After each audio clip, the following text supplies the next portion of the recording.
Welcome back, everyone. I'm the Wombat of DM, and we are here for another session of D&D, Session 3. To summarize what's been happening so far in the campaign, we have the group met up, traveled to a town named Jewel, encountered some ogres along the way. When they got to Jewel, they stayed the night, went on a shopping montage, and found some things to do in town. Namely, what they're planning to do this session is go save a mine from its own destruction. The Mythryl Bros mines. How we doing, everyone? Great. Great. Good. That's promising. I'm fantastic. Ready for my goblin minions to make me endless amounts of gold. Well, we'll see about that. This is the best day of the month so far. It's the first day of the month. I'm not wrong. Happy June 1st, everyone. That's right. Pride Month for those of you who celebrate, which should be all of you. I am proud to be an elf. Oh, Yep. yeah, but pride. Yes, in terms yes. of- yeah. Oh, I thought you said proud to be an ally. I mean, Now I realized you said elf. that too, but I said elf. Yeah.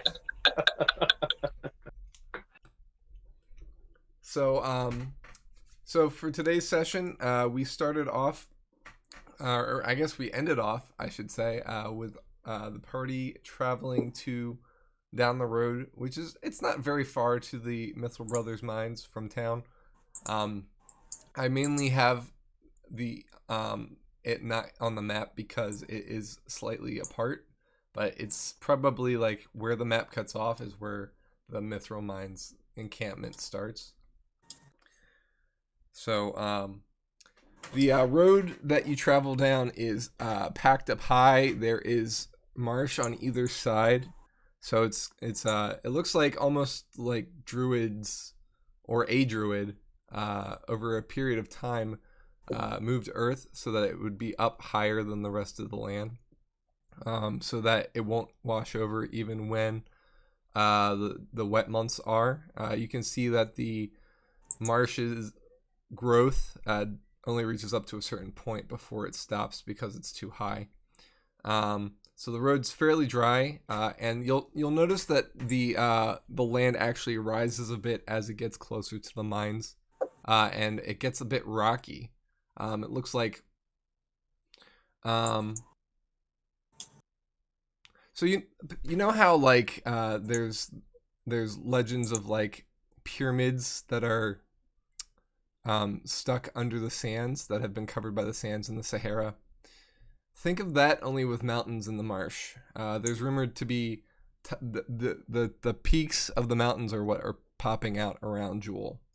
So it's a network of caves potentially beneath this small peak at the top. Sounds like home to me. But it's under the marsh. Yes. So you'll imagine it's probably not the driest place in the world.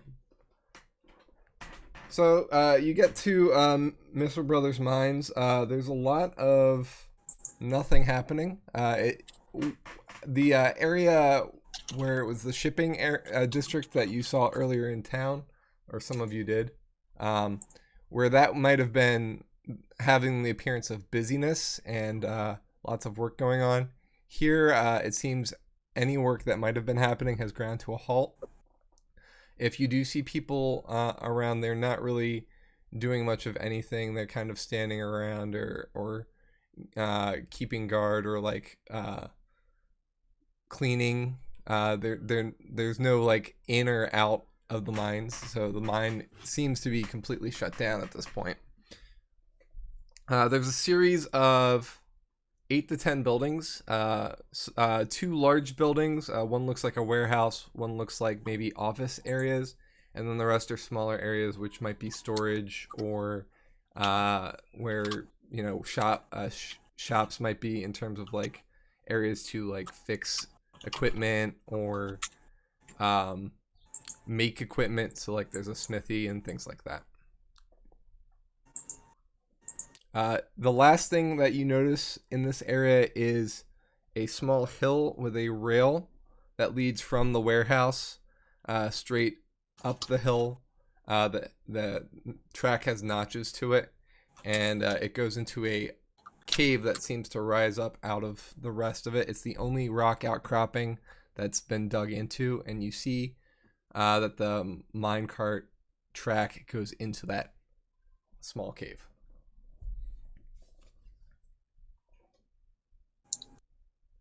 Well, I think we should walk straight to the office. Yeah. And Yes. knock on the door if that seems appropriate, or open it otherwise. Yeah, I'm with you. I agree. Yeah, there's certainly got to be like a receptionist or something. I mean, hopefully. Roger will walk over to the office door and give it a loud knock, knock, knock. Okay. From behind the door, you hear a muffled, "Come in." Yeah. We go in. Are dogs allowed? Like, I'm trying to be nice You and asking ask. as the rest of everybody goes in? Yeah. Okay. Fine. Okay, I ride my dog in. The room is, let's just say it's tight for all of you to be in there, but you all fit. As you all shuffle in, you see a man, balding, looking disheveled, looking at different papers and things like that, and he finishes writing something down on one of the papers and looks up and for the first time it takes in the amount of people that have just entered his office, and he kind of looks back for a moment and says, "Well, what can I do for you?" Well, we hear you got some problems down in your mind, and we're hoping to help you out with it. What can we do for you? Precisely. Ah, so you've seen the flyer. Yeah. Yeah, so about a week ago, we started having problems with the goblins below the mines. We've hired a few adventurers to go in and try and take care of the problem. And, two groups did not return, and one came back with half the party. I've also lost a few good miners down there, and we've closed the mine altogether until we can take care of the problem. The town guard unfortunately cannot assist, and they've told me why, but I can't help but begrudging them a bit for not helping us out in a time of need. We do pay our dues, after all. And yet, Indeed, here we are, shut down completely for a week. And he gestures at all the papers in front of him and says, "You can't believe how much money we've lost this week." Well, we're mighty sorry about that. We are here at the request of the guards. So now they're outsourcing. Well, Did he pay you? Because he should be. No. no. That's not exactly what's happening here. It's not so much an outsourcing as it is, hey, you look like a rough and tumble sort. There's some flyers out there. Why don't you look and see what you can do? Well, I'm Thomas. My brother Douglas and I run the mines. We've been here for 75 years, and we've kept peace with the goblins for half as long. And I don't know what happened. Nobody can tell me what happened. It's just one day they broke the truce. Well, so even those adventurers that came on back, they didn't have any insight into the matter. They didn't do any intelligence gathering, or The goblins attacked them, and when they lost half the party, they left. Price wasn't good enough. all right. What do you know about the goblins? How are they organized? What's their leadership look like? Well, they have a so-called king, but we all know who the real king is. Am I right? Yeah. So, he's their boss, and we've dealt with him before, and we leave them to their levels of the mines, and they leave us to ours. There's plenty for the both of us until So now. there hasn't been a change in leadership with the goblins recently? Not that I'm aware of.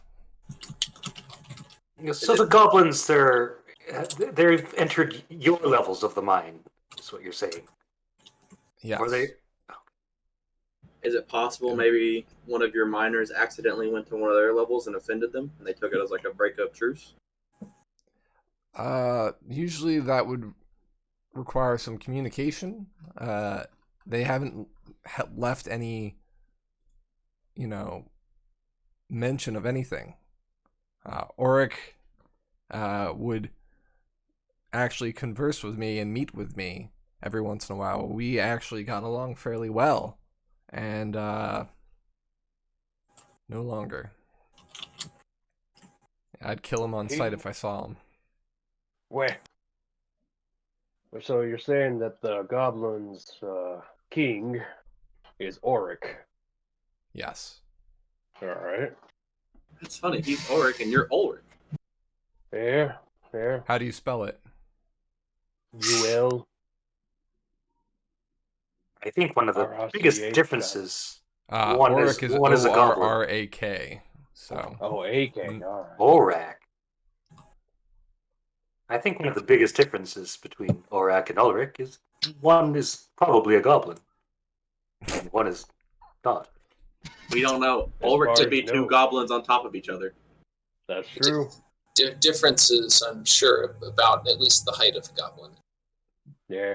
I think it'd take at least 3. 3.5 if we're lucky. Yeah. Now, all right. So you're having these troubles now. Are they coming through where you'd expect them to come through? Have they opened up new chasms to crawl out of, or? Well, we haven't been down there in a week since they've attacked, so I can't tell you too much about what things have, but they did. The adventuring party that came back said that they have been collapsing some of the tunnels on top of people. Okay. All right. So, And what price are you offering for assistance? Since no one has taken you up on it so far. well, I've been offering 500 gold per adventurer in, but that's about all I can spare. In fact, you're dipping into what's already our meager cut from this last week, just by paying 3,000 for the 6 of you. That's why I've only been hiring some smaller groups to try and save money, but at this point, here we are. How much of that is up front? Well, I'd pay you up front, but I'm afraid that I might be feeding more gold to the goblins. I'll keep it safe up here, and when you finish the job, you can get it all. Yeah, that's smart. Now, Let's. if Well, they've been I appreciate you saying so, but I've learned my lesson.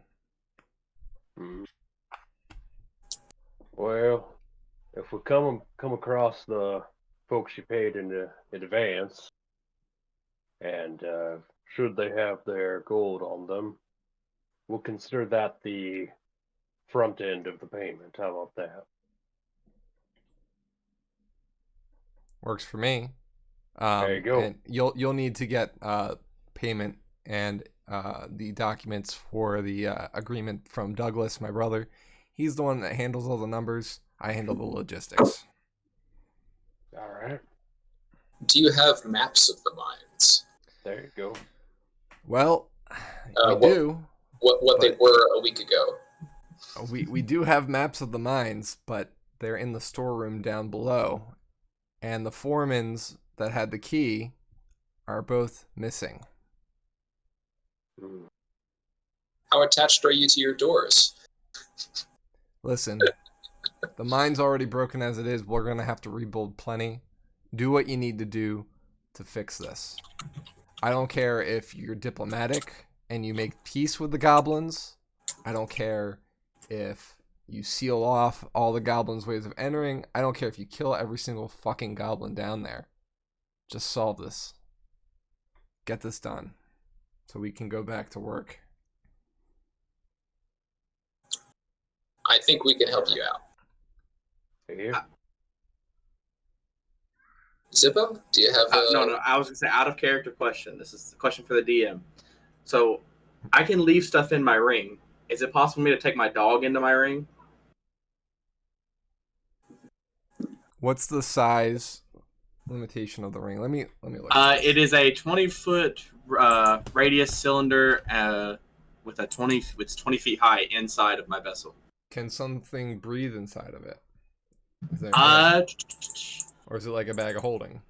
It just says every object stored there harmlessly appears if it is destroyed, and stuff can stay in there as long as it's in there. If I take it in there, and then I can take it out.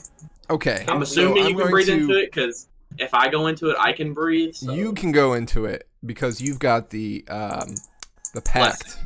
Your dragon grants you that. I don't think that extends to your dog. It says object, so Yeah, I'm gonna say it's probably like a bag of holding in that way. I don't think your dog would probably do well in there. Okay, if that's the case, then I'll ask the guy if I can leave my dog here for safety. Hey, can I leave Brunhild here? I don't want to take him in there and then something happens. And if anything happens to me, give my gold to him. Is he house trained? How I dare can't be looking after your dog. How I've dare got you? a mind to work. I mean, it's not much of a mine right now, and you don't seem like you're working hard right now, so you can watch the dog. I would hope. Well, actually, I'm not paying you to put a pet on me. If that's the way you're going to handle this, absolutely not. I'm not going to watch him. He can wander around the marsh for all I care. Zippo, we can take your dog back to the kennel or the menagerie. It's fine. He could just wait outside the cave. We'll be back soon enough anyway. All right. Since Mr. I got paperwork to do here can't watch a dog. And that's out loud, right? Yes. Okay.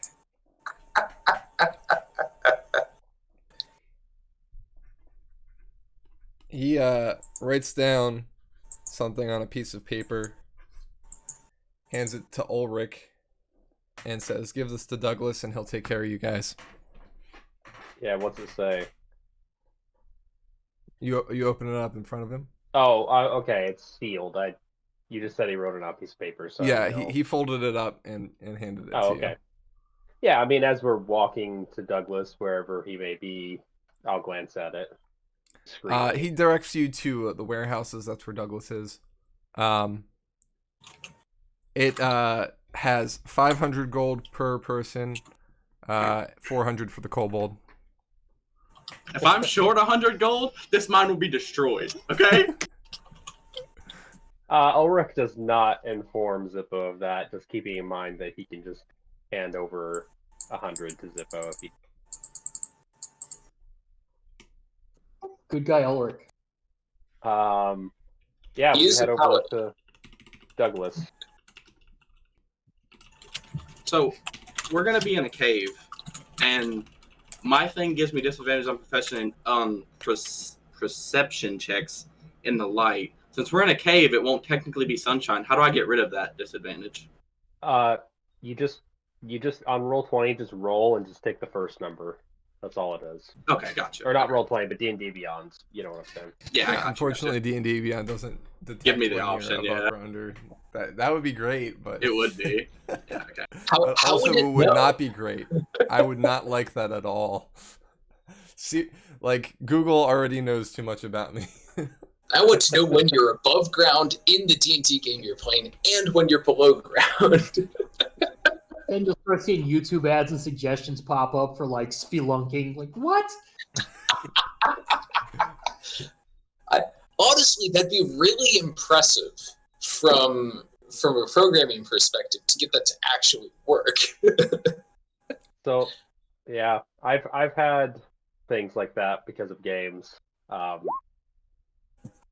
played a The game. things you look up, Yeah. right? No, it was a spoken thing. I played a game in Monster of the Week, and I had a haven, which is like essentially a bunker full of guns in that in that game. And sure enough, I was quickly getting adverts for bunkers and guns. Just because I was talking about it in a fantasy game. Can you buy a bunker in? I mean, obviously, I'm confident you can buy a bunker in real life, but who's selling? I'm sure you'll find out in the ads in the next week. Now that we've mentioned it. It depends on what type of bunker you're talking about, like a doomsday bunker, or like a military bunker, or like a living bunker, so you can just like one you want to live in. The town my wife bunker? is from still has Cold War era bomb shelters, like stocked with canned food and stuff. I believe that. Yeah. Anyway, Yeah. so yeah, you have a note to deliver. Are you going to the warehouses? Yeah. Or warehouse, I should say. Let's go see Douglas. All right, so the entrance of the warehouse is where the same entrance where the minecart leads in. There's actually inside a round contraption that has a piece of track on it that seems to be able to turn, as there's several tracks that lead in different directions within the warehouse. The warehouse is fairly substantial. It's about as big as some of the big warehouses in Jewel. And in here there's plenty of racks and things of that nature where there's empty mine carts being stored, and equipment and ropes and lumber for making, the braces in the caves. There's, chains and other equipment and all kinds of things like that. Pickaxes and digging equipment. There seemed to be a shelf of scrolls close to the entrance of the mine. What those might be, you're not sure. And then there's a stairwell close to the entrance that has like what looks like a single room with a window overlooking the warehouse. Supervisor's alcove. I'm gonna wander over, check out the scrolls, see if any of those might be a map we could use. Okay. Anybody else doing anything? Roger will walk over to that room looking over the warehouse. As that looks like a supervisor's room. Right. That's where Orrak is going to. Zippo is sitting at the front entrance, just petting Brunhild. Like, I know you're potty training. That guy isn't good enough to watch you as I'm petting him. Elzian's gonna check out the mining equipment. Okay, so who's going up the stairs? Me and Ulrich, at least. Okay. Zippo, you're hanging out with your puppers? Yep. Me and him are just petting. I'm telling him he's too good for that guy to watch, and he's the best dog ever. Okay. Jordan's gonna accompany Ulrich and Roger. Okay.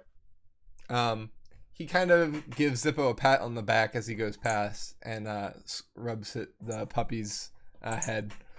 So the three, I'm gonna start with Douglas and crew. So the three of us go up the steps, and the door is actually just an open frame. There's no actual locked door in at least this room. There is seems to be a walled room below this, which does have a door, so you could assume that that's where things might be stored. But Douglas is in there. He does look similar to his brother, but he has a full head of hair. Seems to be the one with the lucky gene in the family. Graying hair, though. He seems to be a bit older than Thomas, and he is rubbing his hands nervously as he looks up and says, Thomas has hired more adventurers, eh? Here. That's right. So you must be Douglas then. Yes, I am. Did he give you a note? Yep, here you go. Thank you. He begins writing on a script of paper. And it's a similar to the papers that you've seen in pretty much every place where you've got an official document. Has MGM or MBM, sorry, MGM. Wow, MBM with a track underlying it, so it's like basically a dotted line almost, but a little bit more raised. And it basically is a write-up of the contract for you going down into the mines, solving the goblin problem. It's properly vague in that way, and it lists out each person and the amount that they'd be paid. It lists you out by race instead of by name, except for Ulrich, you have your name because you're the only one that introduced yourself. Okay. No attempt to ask us who we are. Another thing that Thomas seems to have learned in his hiring of adventurers. Yeah, perhaps not worth the effort until they make it back. Understandable. So Thomas asks, does it look in order? Douglas. Put our names down if you like. I can give you the whole list. He says that would be fine, and he moves to the left-hand side and jots in each name for each person. Yeah.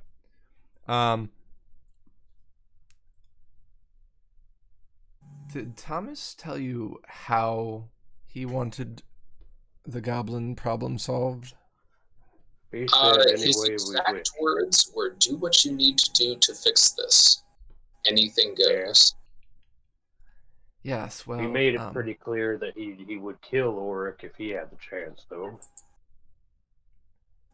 I will say this. You'll make... Unless you kill every single goblin down there, the only way to end this is to stop the leader. The goblins will fall in line if the boss dies. At least that's our hope. They'll be at least disorganized enough that we'll be able to retake what is ours. But I will say this.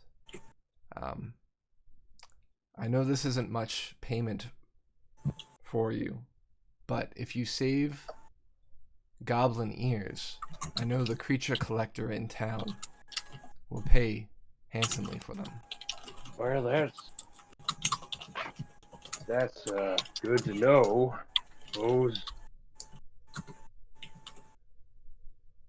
I will say this, though. We won't believe that the problem is solved unless you have either a document certifying so, signed by the goblin leader or the replacement goblin leader, or you bring back Orrak's head. Yeah, no, that's fair. I'm sorry, I just gotta ask. What on earth is the creature collector doing with goblin ears? Y'all are supposed to be buddy until recently. Well, he collects all manner of creatures. If they creatures and so on. If they were friendly until recently, I'd imagine there would not have been many goblin ears coming in. He taps his nose. Well, no, but see, now that still raises some uncomfortable questions for me. I mean, does your local mortician just say, "Oh, this one doesn't have enough to be buried. Here you go, creature collector"? Who buries just an ear? No, but I mean, you know, how far does this collection of creatures extend? Because I would say, if you can talk and think, creature is really kind of the last word that I want to be described as. I'm sure Roger and Jordan, I don't imagine you want to be called a creature too much. Person is nicer by far, but I'll settle for creature over corpse. Yeah. Well, at this point, he doesn't really look like he really has an answer for you, and he's like, "Well, I don't run the creature collector. I just know Oh that no. he will pay. If you choose not to, that's on you." But, how much do you think he's paying, and why do you know the price? You can understand a little bit of my curiosity here. If you've just suddenly started having problems with your goblins, and you've been having an amicable relationship up until now, and all of a sudden your creature collector is like, "Yeah, give me those ears, and I'll pay." I mean, what's a good price in your mind? You seem to think that it's more than 500 gold a person. no, it's not 500 gold a person. I'm saying that if you bring him ears, he'll pay you per ear. I don't know what he'd pay. Oh, all right. Retsum came here to the mines not long after we started hiring adventurers, and he told us that he was looking for specific things and to pass the word along to adventurers such as yourself. So here I am. And it seemed like a good thing to recommend to sweeten the pot. So here I am. I appreciate you sharing it. Apologies for my curiosities in the matter. Let me ask, have you encountered many things that you would constitute creatures on the road? Well, I believe I saw a rabbit on our way over here. Saw some birds up in the sky. Had a horse before it died. Oh, you mean animals? Yeah, those are creatures. I see. I see what you mean. I don't think Retsum would agree. He's more of the... Well, he's a collector of the bazaar. Yeah. Well, Douglas, He kind of dusts his hands off as if to say he's done talking about Retsum, and says, "Is there any other questions I can answer?" Your brother Thomas mentioned that there was a storeroom near the entrance to the mines with maps. Could you perhaps give us more specific directions or how to identify such a storeroom? You mean the vault? Sure. Yes. There's a vault on the first level. You go down one level, it'll be very close to the elevator shaft, just to the north. It's locked. It's a heavy stone door. Without the key, it would take a lot to move. Understood. As long as the goblins haven't found some way to either get into that room or blow it up, there is also explosives down there. Any mining equipment that you find, if you could try and salvage or recover, we would gladly appreciate that. Is there any fee we could collect for salvaging mining equipment? You like to count every gold piece, and I like that. And as you can see, the sheets in front of him are all numbers. There's his brother was all words, and he's all numbers. He says, "What do you think is fair?" Depends on the effort for salvaging any particular thing. I know little about mining, but more about hard labor. I tell you what, I'll give you 25% payment for the worth of whatever you bring back. And any valuables that you find on the goblins below our levels is yours to keep. And can we have that added to the contract? He taps his nose again and writes it down. Excellent. Thank you.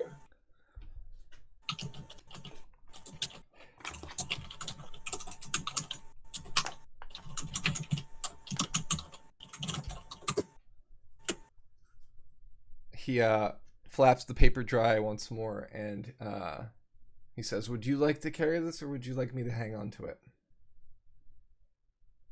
If we could have a copy, that would be excellent. I suspect neither you nor I would like to have the sole copy dragged down into the mines where it might be damaged or destroyed or altered out of view.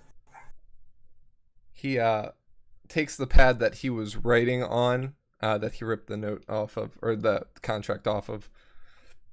It's it's bound loosely, so it's easy to get another sheet. He actually does he rubs what looks like a piece of charcoal over it, and dusts it off. You can see that the lettering was imprinted on the next sheet. This isn't he doesn't have a receipt copy like a carbon copy like you had at the inn, which had more business. This is more like a makeshift copy, so it's a bit dusty, but it does the job.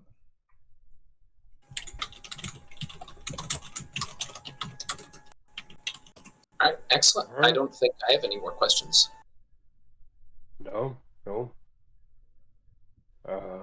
here. It's a pleasure speaking with you, Douglas, and look forward to coming back and collecting what's our due. Good luck. As we're walking away, I think Ulrich kind of leans over, leans over to Roger and says, "So I think I know where the mayor's kid is. Just saying, if there's a creature collector out there." A kid collector, you think? Oh yeah, I don't know. Kid sounded like a little asshole. He might be a creature as far as that's concerned.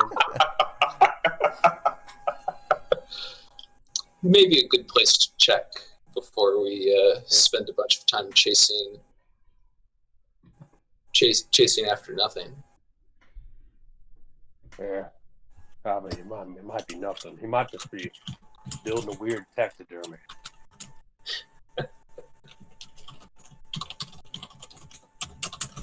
By that logic, Zippo is a creature, so I definitely don't want to walk in there. If he's offering for goblin ears, how much are elf ears? How much are cobalt ears? How much could you convince Roger to part with one of his ears? Depends on how much he's paying, right? Yeah. Look, anything over 150 gold, I might sacrifice a piece of an ear. Just new fashion trends. No. I mean, how much of a length of tail would you sacrifice? It goes back, right? Anyway, so Yarvik's checking out the scrolls. Most of them seem to be ledgers of shipments going in and out. Give me let me look at your sheet real quick. Something like maybe insight or perception, maybe? I'm thinking a little bit more specific than that. Let's see here.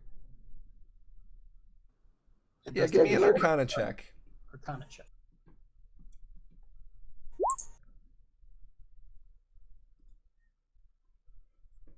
Okay. Some of them do have the faint look of maybe some magical scrolls.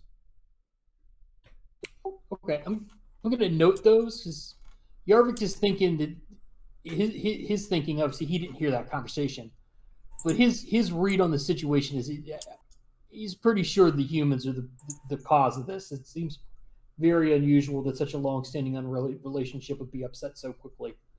So he's going to take note of anything that he thinks is arcane, and he's gonna go talk to Belzian after this. Okay. Belzian, you are inspecting the mining equipment. Are you looking for anything in specific? I was gonna check out to see if they had any pickaxes or shovels. Plenty of them. Yeah. Belzian is musing, should we take a couple? Because I heard there might be tunnels that have collapsed. It might be useful to remove some obstacles.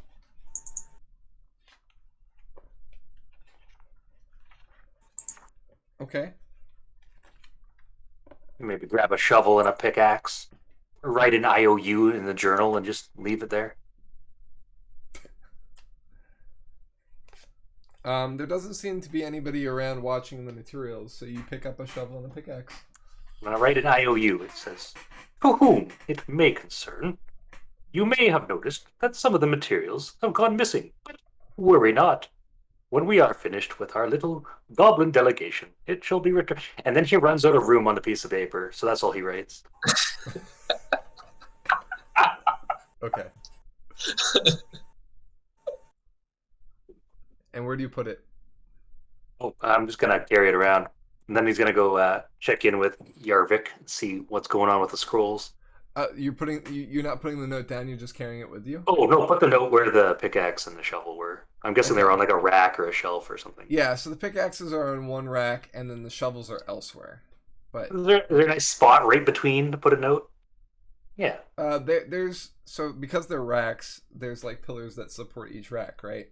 So you Okay. can put it on one of those if you'd like. Okay, I'll put it where the shovel was. Okay. So you meet up with Yarvik. Yeah. And he says, "Yarvik, what have you discovered with these scrolls here? Are they just pieces of paper or more?" It's something I wanted your opinion on. There's definitely something else going on here. If the goblins cause this conflict, I'll eat one of Ulrich's boots. I think there's a couple of scrolls you might want to take a look at. We might want to grab Zippo, but I think he's out. I think he's out, playing with the dog. So let's go take a look at this first and see what's going on. Yes, let's take a peek. In my experience, the humans and other humanoids can cause all sorts of problems. Goblins are already unfortunate, nasty little creatures that breed like vermin. But who can say that they're that much different from you or I?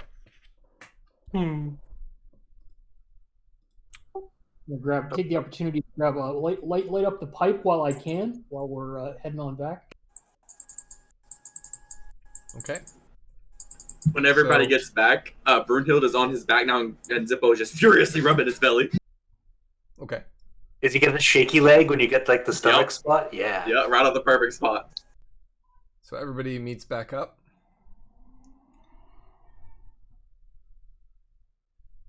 All right, the contract is secured. We're definitely getting paid for this one. Are we all ready? Did you discover anything that might be worth noting now before it is too late to note later? The creature collector has a bounty for goblin ears. So should we come into violent conflict with any goblins, I may de-ear some of them. Or all of them. Probably all of them.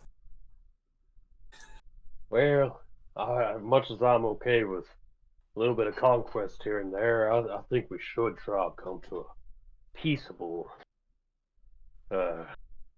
understanding with them. I'm sure there must be some explanation for why they're suddenly attacking. Always there is an explanation. But if it begins to sound more like an excuse than an explanation, then perhaps the violent solution will be more permanent. Yeah, well, you know what I did in the war. That's what I do for life. So if we need to crack skulls, we need to crack skulls. And take ears.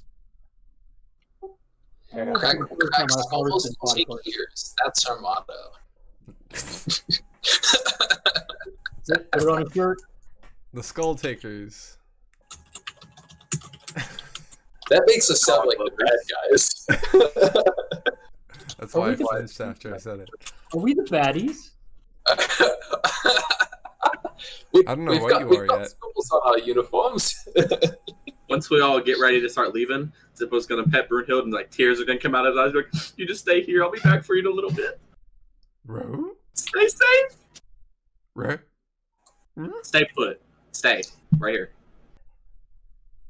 You know, it's wild. He sounded like a friend. Well, acquaintance, not really a friend. He's a guy I knew named Tim for a second there. No? Was he That tiny? I got it. Yeah. Yeah, Yep, thank you. Yep. Yeah, I So wouldn't really call him a friend. He was a prick.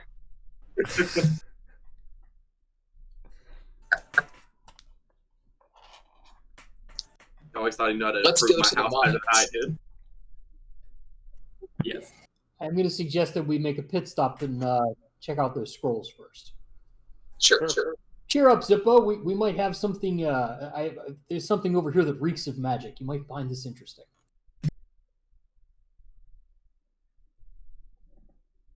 Nothing's more interesting than my boy. all right, so you go over to the scrolls.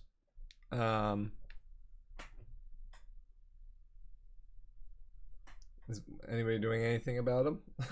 I guess I'll look at them. He said they might be magical, so I'll just look over them. I'll have him point out Okay. which ones he thinks are magical to me. Yeah, give me an Arcana check.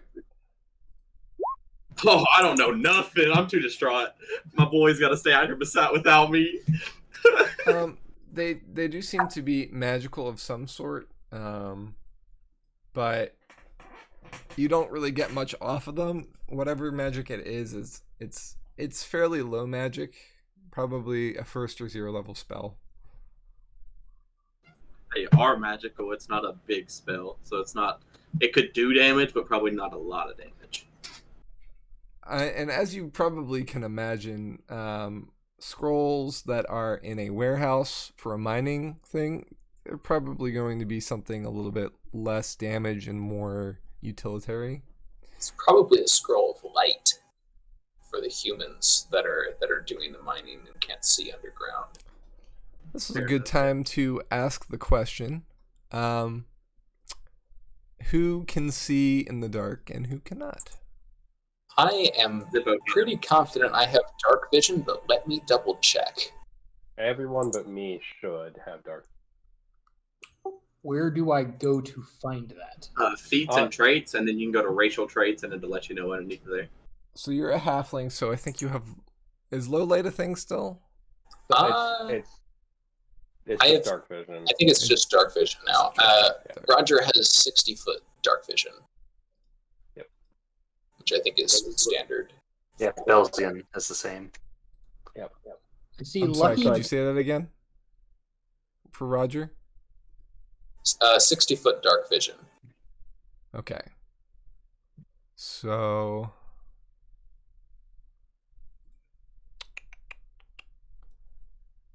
60 foot. And anybody else has 60 foot? I do as well. Zippo and Belzian. I'm not seeing any dark vision. I see Lucky, Brave, Halfling Nimbleness, Naturally Stealthy, but I don't see anything about dark vision. On the left-hand side of your screen, there's a thing that says senses. It says passive whiz perception, passive int investigation. Under that, it should say if there are any additional senses. But you're right, halflings may actually not have it anymore. Yeah, it says the only races that don't have dark vision are humans, halflings, and dragonborns. Yeah. Oh, there you go. So me I and could you. be wrong. No, I think that's right. And Jordan can't he's a see in the halfling. dark either. Oh, right. Yeah, of course. So half of us need to carry a torch. Or some light. And if you want, Jordan has a torch, so he can carry one that does a 30-foot circle. Just 30? Yeah. Okay. Can I give him mine? It's 20 foot 20 foot radius of dim light, 20 additional 20 foot radius of bright light. Sorry, say that one more time. I had a alert because thank you Atomic for the sub. I've got a torch, but it does 20 bright light and then a radius of 20 bright light and a radius of 20 dim light. Okay. I have the same torch. Right? I have quite a few of those. So So if Jordan's willing to carry, I'll give him a torch. And Done. All Yeah, right, couple so of- it's about this time that I'm going to maneuver us onto the first page. Now, I have not tested this out yet, but what I will ask is for those of you who are watching the stream, if you could just watch the Roll20, just because obviously we're going to be looking at the DM screen. So you'll be able to see more than you should. Hopefully, when I switch it over, which I will now, you will only see where you are. How's for it those look? of us players who are on the stream, Yeah. I can't even see the stream because if I have Twitch running at the same time, my computer grinds to a halt. I mean, in Roll20, that's the map right now. it's black. I can see just I can see how fast ground level. I can see my or like my dark vision is. So it's pitch black for you, Shade? Mhm. Like you don't see anything? Correct. I have 12 squares of vision. Correct. Okay, so I believe I just need to turn vision on, right? Yep, there I go. I can suddenly see the light extending from Jordan. Okay. So as you enter the mine, you can see the tracks right here that go up into the hill. It leads into an elevator with a similar circular device that seems to rotate to a perpendicular track. There is a lever box in the elevator that has 3 switches to it, or 3 levers, I should say.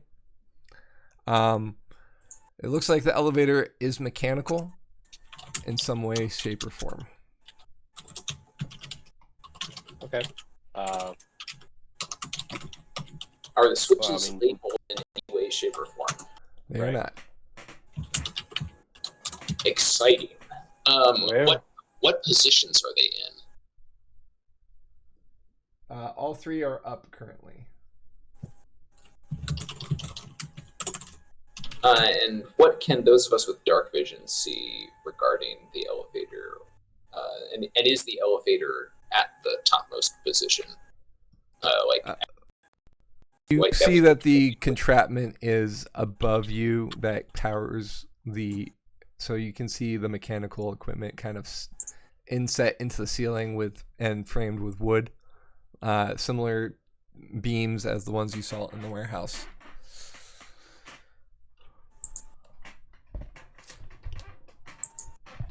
So who wants to start flipping switches? Here. I'd say the one furthest from the entrance is the one we want. Well, why not the middle one?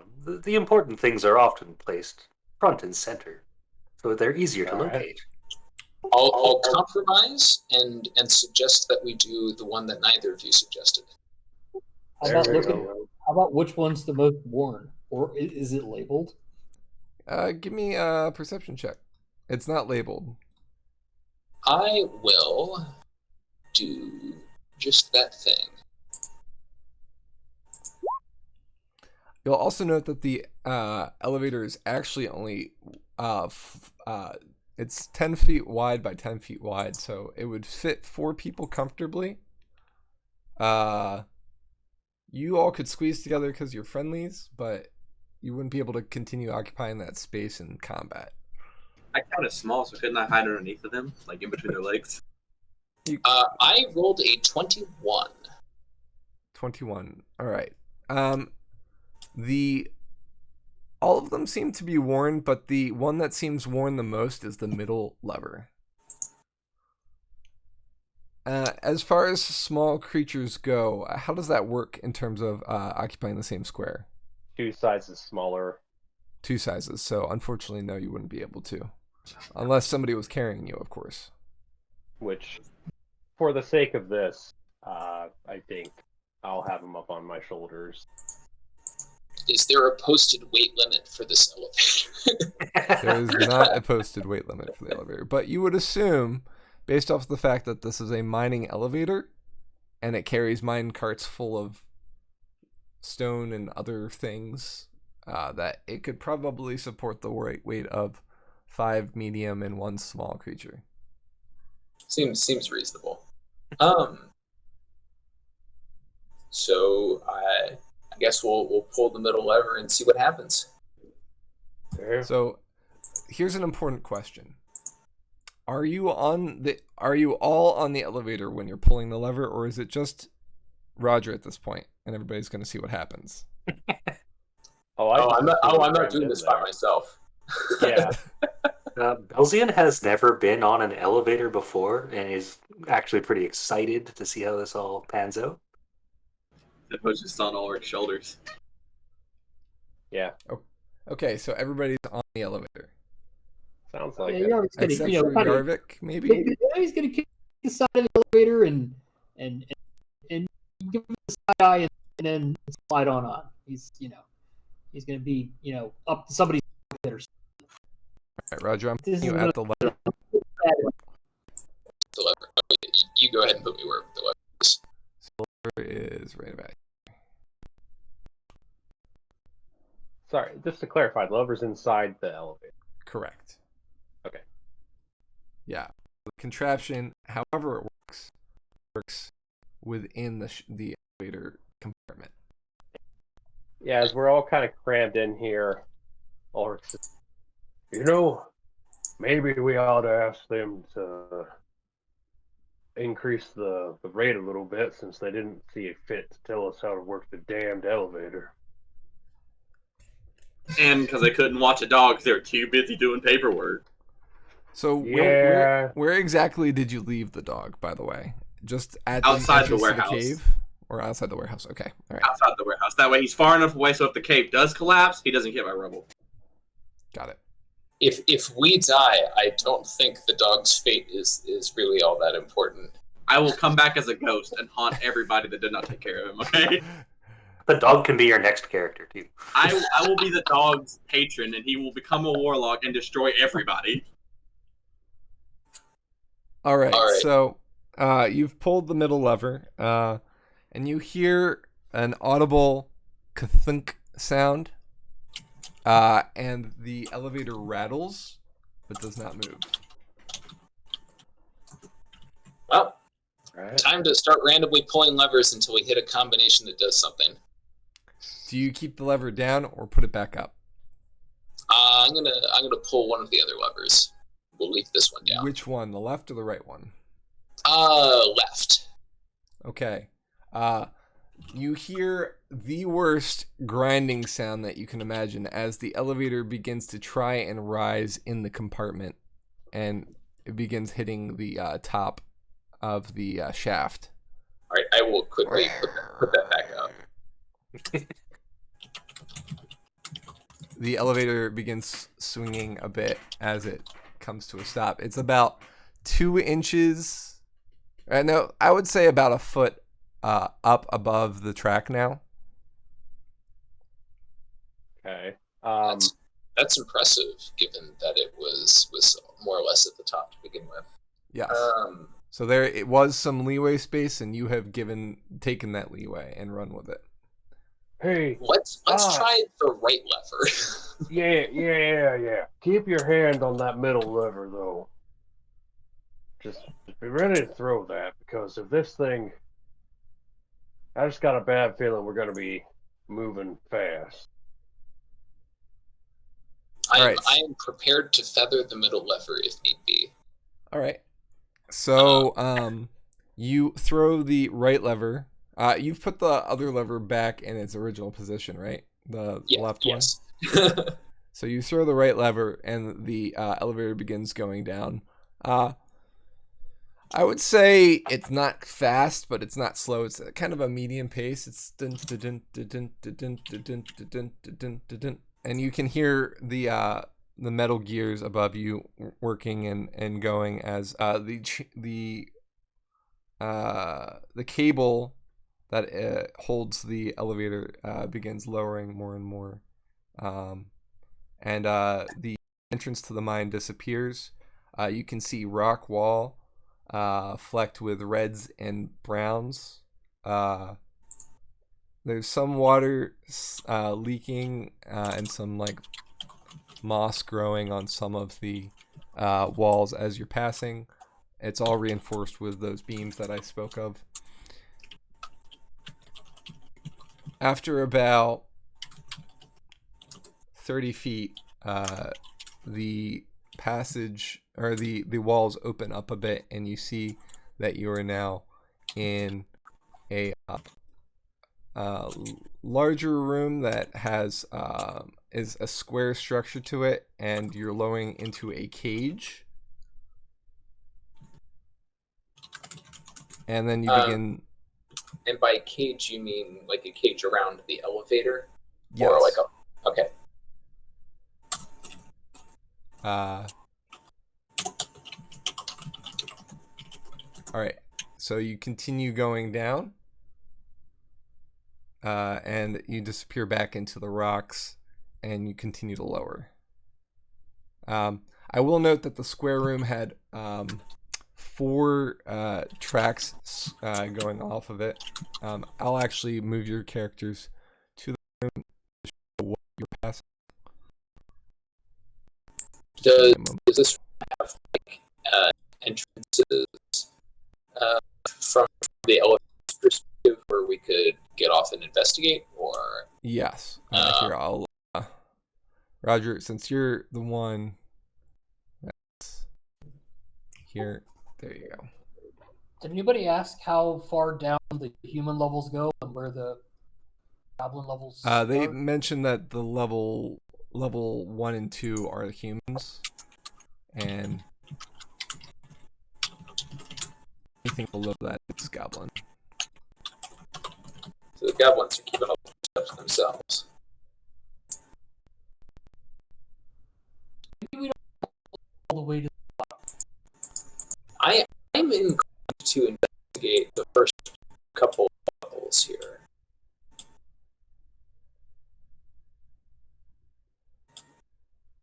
I think that's fair to do a bit of looking around, see what they did, see if we can find the other adventurers, anything like that. Does it look like there's an obvious way to jam the elevator in position so it doesn't leave without us? Is there like a piece of So line around you turn off did you turn off the elevator once you got to this floor? Yeah, well, let's say we come to this floor and all stop so we can that's what to do. Okay, so how do you stop it? What do you do? I will start by throwing the switch into its original position. Okay. It stops and the elevator sways. Give me a reflex, a reaction. Dexterity save? Yeah. everyone. Just a dex check. All right, so you actually stop it exactly where it needs to go. You've got pretty good reflexes. So that's the thing I'm here for. It's good reflexes. So it's in level with the track, which is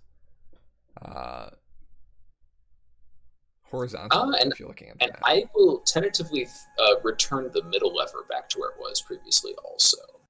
You hear distinct ka-thunk, and the elevator stops swaying gently and seems to be locked in place. Okay, cool. So the middle lever seems like a lock lever. Yeah. Probably like an e-brake or something.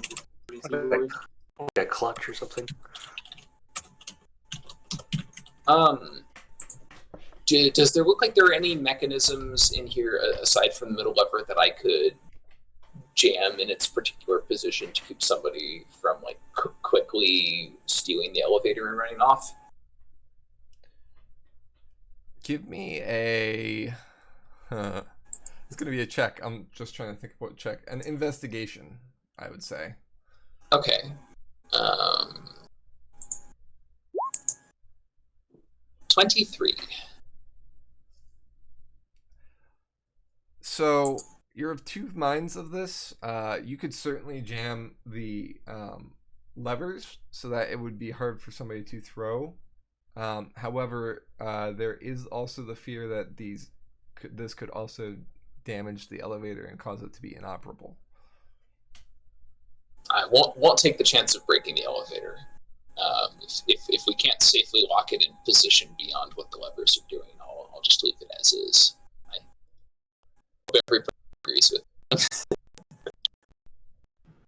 Yeah, absolutely. So, shall we step out of the elevator here and investigate the first level? This should, in theory, be relatively safe. Let's take a look around, fellows. See what we can find. As long as we can come back and ride that elevator again, because that was just so much fun. The elevator did seem to start going down before you rated it. Whoa. Might I recommend that we pair off if we're going to investigate things separately, or all six of us go together at once? Well, look, we don't know what their forces are. We don't know. They know these mines. We don't. I think we should just stick as a group. The only thing you know about their forces is that they mentioned that there was a lot of them. Right. If they have the numbers advantage, then narrow passages should be to our benefit. Yeah, hopefully. Our strength is definitely as a group together. I wouldn't suggest we split up. Safety in numbers and all that. So we see 1, 2, 3, 4, 5 different passages. I think the easiest places to investigate would be perhaps to the left here. So let me give you a description of each of the areas just so that you can decide for yourselves. So to the north, you see other turntable, which turns to the right. There's a track there, so for those of you who can see it in their dark vision, can see that there's a large door about. Oh, yeah, a cat calling. One sec.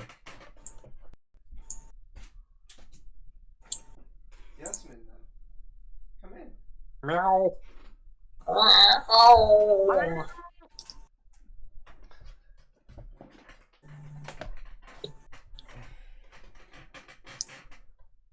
So that seems to be the large door that Douglas was mentioning earlier. To the right, you hear the sound. So I guess the east, you hear, you see a door here, and here. And I'll add those in a moment, so that you can see them a little bit clearer. And then a trickle of water further down the passage where the tracks disappear into. To the south, the track splits into 2 tracks. One leads to a passage that seems to be partially or mostly caved in. And then the track continues further down on the more southeastern passage. Finally to the west, the track seems to end, the view of dark vision, at a stopper. And that's about it for that one. Is there more passage beyond the end of the track, or does it look like the passage does? You can see what you can see from there. It kind of just fades into darkness, though. Okay. All right, well.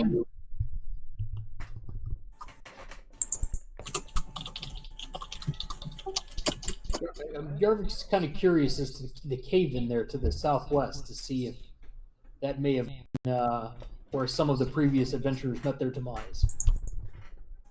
Yeah, might be good, but we should probably also just look at getting that map. I'm not confident I'll be able to break into the room without the key, but we could certainly try. We don't have a key for the room? Nope. Nope. Okay. We can try to break in. I I have an idea for how to get into the room as well. Don't do that. It's called a spell. Shape water. Sounds magical. That's an interesting idea. My idea is I'll shoot the water in there and then form it into the shape of similar to a key, and says animates directions. I can have it push down the pins and freeze it in that position, and then we can turn it and it opens the key. Because it can have two of the spell's effects, one thing of it at a time. Sounds like it's worth a try. The worst case scenario is the keyhole gets a little wet. So, that can't make it much worse than it already is. Just adjusting the doors a little bit so you can see them in the light, but not see past them. Sure. If we're going that way, and since Yarvik's already at that height anyway, he's going to take a look through the keyhole before we decide to open it. Just see if we can see anything. You could also perhaps try to pick the lock. I guess the final question I'm going to have for you is, now you'll see the map updates based off your movement. Is there any action that you're taking with your movement at all? Are kind of you feel comfortable enough not to sneak right now? The problem with sneaking right now is that we have 6 people. So I'm not confident that even if I can be silent, like the whole party could be silent. That's probably worth the effort. Yeah, it's definitely not Orrak's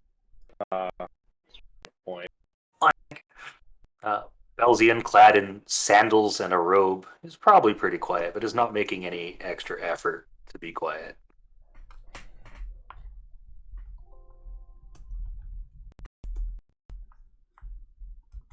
So as we get closer, we can see that it kind of curves off to the right here.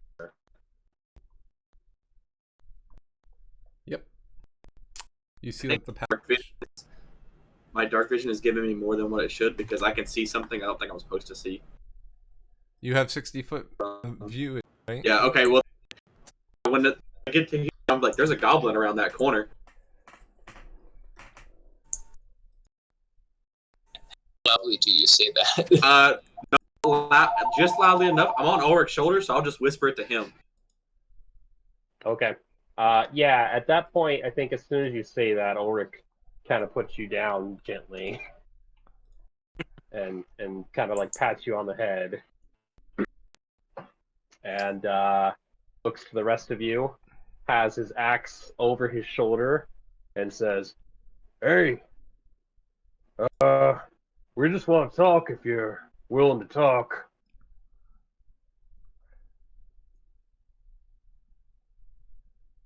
You're shouting out to the goblin? Yeah. It surely heard me moving. Like, I'm in armor. As soon as Orrak says that, Roger is going to make an attempt to draw his weapons and hide behind the cave geometry here. Okay, so here's what we're gonna do. So the goblin spotted Zippo about the same time that Zippo spotted the goblin. At that point, it started shouting something in Goblin. Who speaks Goblin here? Belzian speaks Goblin. Yeah. I believe that's it, right? Mm-hmm. Yeah, I don't have Goblin. Belzian hears another party's coming in, and light it quick, light it now. And my fellows. He it sounds like aims his crossbow at the party. So what I'm gonna do is it's gonna be time to roll initiative. So Amethyst, yep, you can draw your weapon, but that'll be part of your action.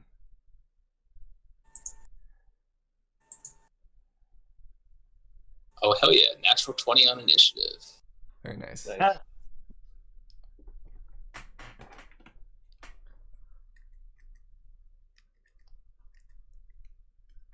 All right, so let me roll my initiative as well.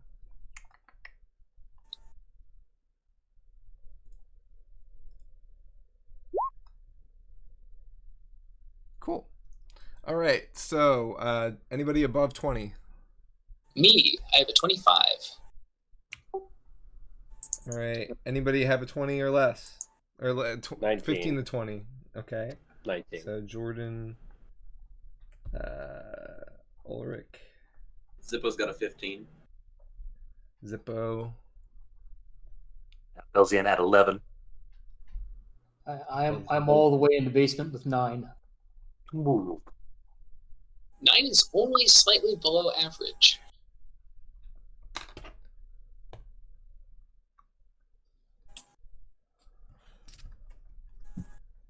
let me get my encounter sheet up. I don't have to, right? You guys just are gonna auto win. Look, I have shape water, so I'm not worried.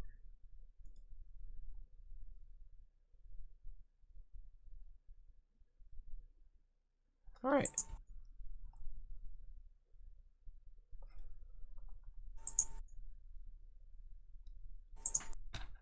Ulrich, you said you had a 19. Yeah. What's your dex? I have a +3. Okay.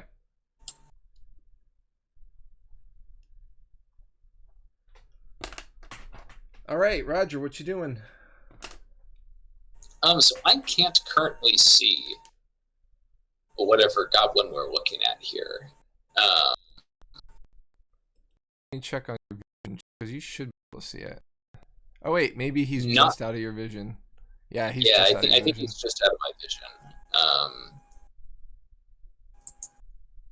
So I would have to move forward to do any attacks, but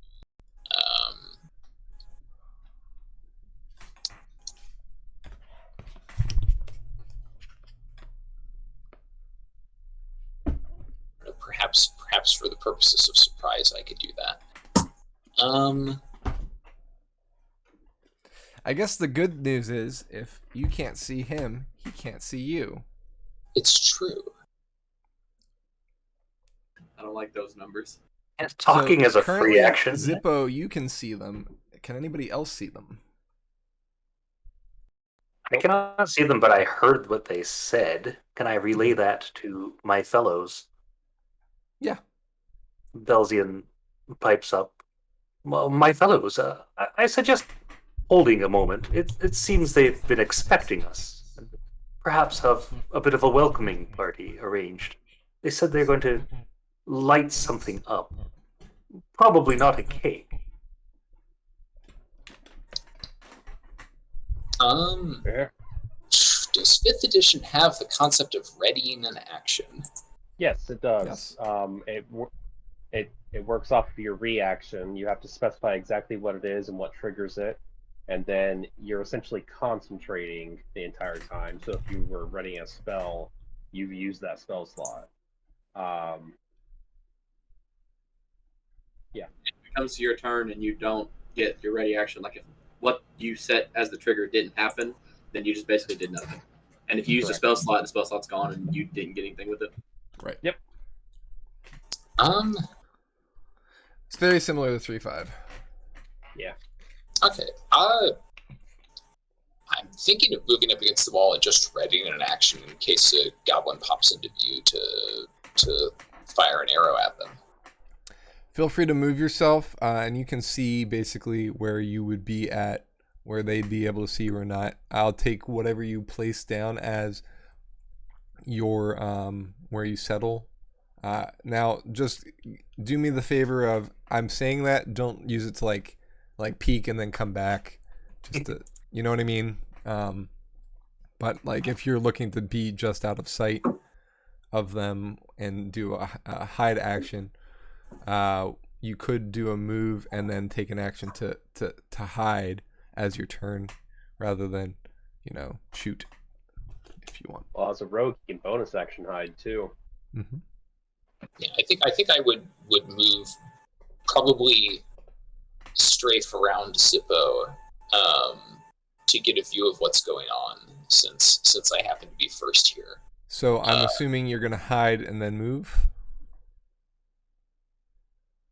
so that you'll be able to see from a hiding position. Can you hide and move?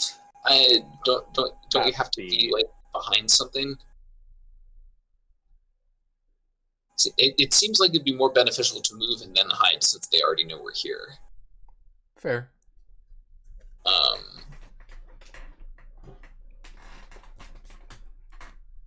I'm just trying to get a sense of what you're doing, so it's not. I'm thinking of moving. I'm not making any suggestions. In other words. Yeah. I think I'm going to move, then hide, then ready in action. I've got seven spaces of movement here at normal movement speed, so I can get a pretty good look at what's going on, and then get back behind the wall. Okay. 1, 2, 3.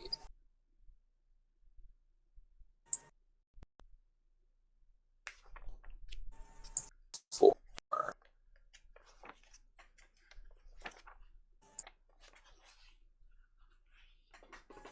5. 6. And I'm actually going to stop here and use my bonus action to hide. Make a hide.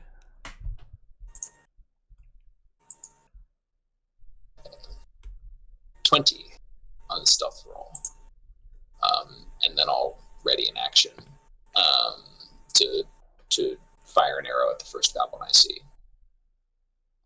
Okay. So you see a goblin right now, correct? No, No. there okay. are no goblins currently in my line of sight. I'm kind of waiting for them to move up from where they are. Okay. Yeah, I think it's because there's a corner there, so he's literally. Yeah. So I'm hiding behind the corner. I do. It's kind of hard to see each person's like view because it all meshes as one. So that's why. Gotcha. Yeah. No. I really love this lighting effect. By the way, I'm glad it's working out so far. I think this is really cool.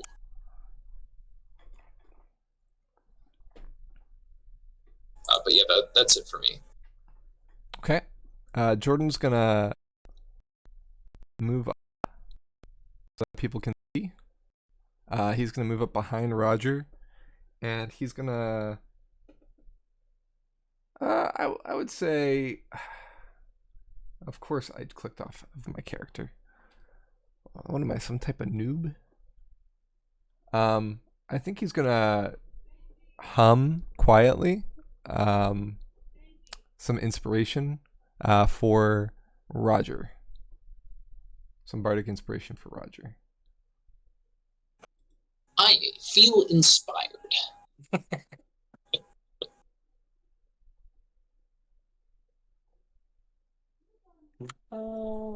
So that's going to be a 1d6 extra.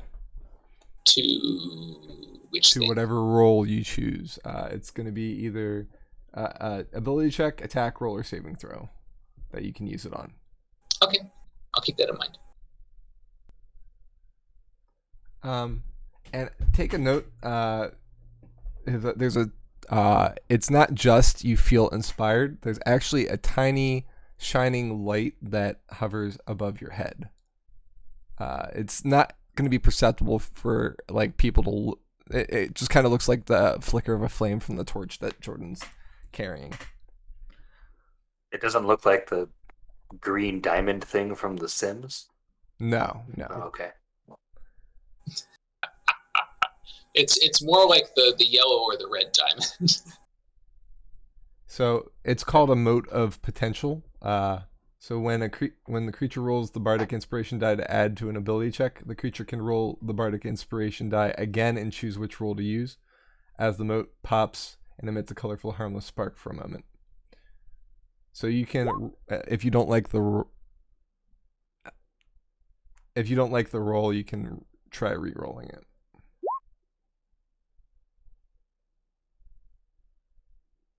Okay.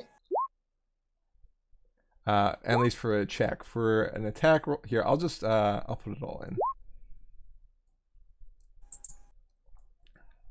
Doop doop doo. Boom. All right. I will definitely read that when it becomes relevant.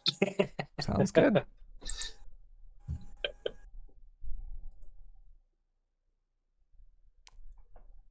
All right. Next up is Orrak.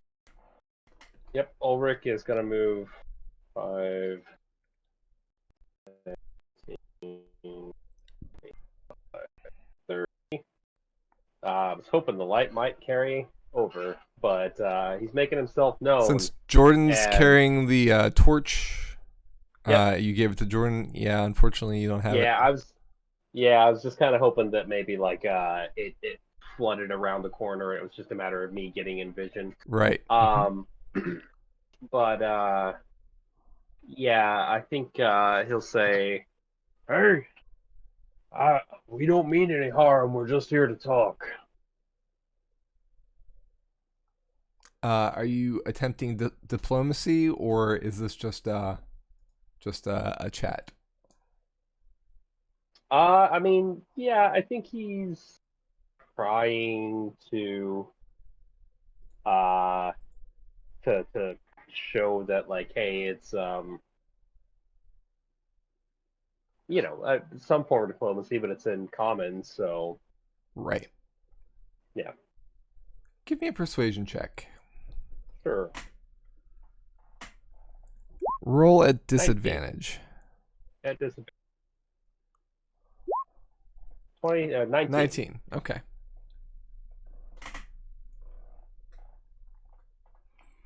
And is that all you do at the moment? I mean, if that's an action, yeah, probably. But if it's not an action, then no, that's actually that's if it's not an action, he will kind of take the dodge action, I think, which is It's not an action, so you that, can take dodge if you'd like. no, because that kind of sends a mixed message if he's like got his shield ready, and no, he's got his shield on his back. He's got his weapon slung over his shoulder, but hand on hip, and he's just kind of like, so that's gonna be it. I have a question. When I activated vision on one of the goblins earlier, did anybody see that room light up at all? No, For a moment? we don't see each other's vision. We only see. Okay. I wasn't sure, so that helps. Yep, I'm definitely not seeing anything from goblins lighting up or whatever. Oh, and I can tint the color too. Oh, that's great.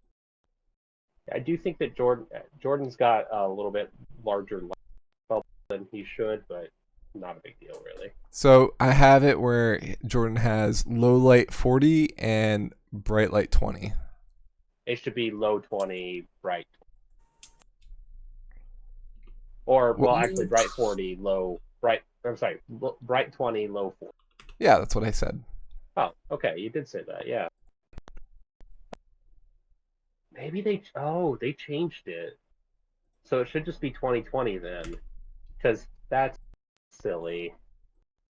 To do it from the radius itself, but now they're doing it as low light is from wherever bright light is.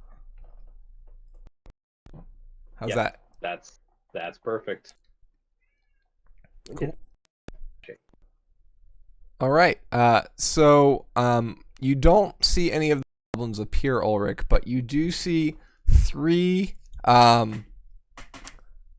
actually, you only see 2 sparks fly as you see the silhouette of some goblins around. Can you see this ping? No. Hang on one sec. Oh, now Can I you see do. that Yeah, ping? You got see somewhere around that area, and then kind of like this area, you see kind of a rocky pillar flash for a second as you hear the hissing sound of something being lit. Maybe a fuse. Yeah. I don't know how familiar we are with dynamite, but yeah. Yeah. So, also, what's your AC? 16? Yeah, 16. All right. Don't have the shield equipped.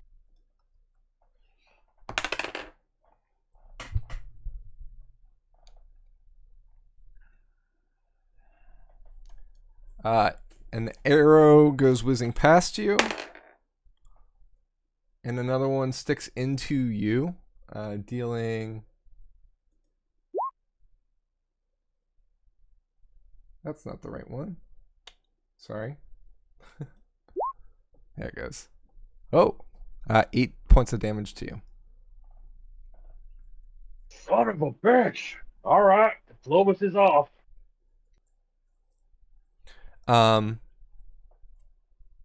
There's some other movement that goes on in the cavern ahead, none of which you see. And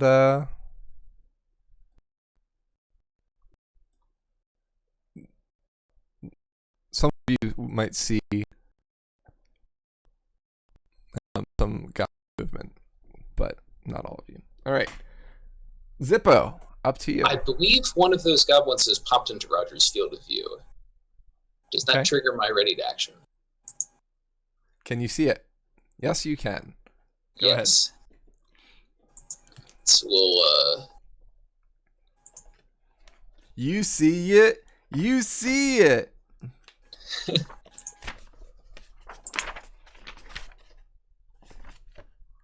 and I believe I don't have sneak attack here. You're hiding. Oh, I am hiding, aren't I? So then that means you get advantage. Yep, which means you get sneak attack. Does advantage matter on a roll of 21? I mean, you could crit. You could crit. I could crit. I can roll again. Nah. I did not crit. But you do hit. For 15 damage. Now, Shade, correct me if I'm wrong, but he hasn't taken... Oh, he has taken an action. Never mind. It doesn't matter. So, sneak attack. So, you did 15. Yep. Okay. And this one here... Yep.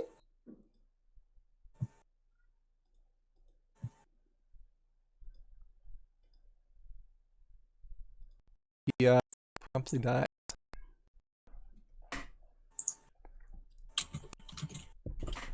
Yep. He seems to be up on some scaffolding, by the way. I failed to mention that. He's about 10 feet up.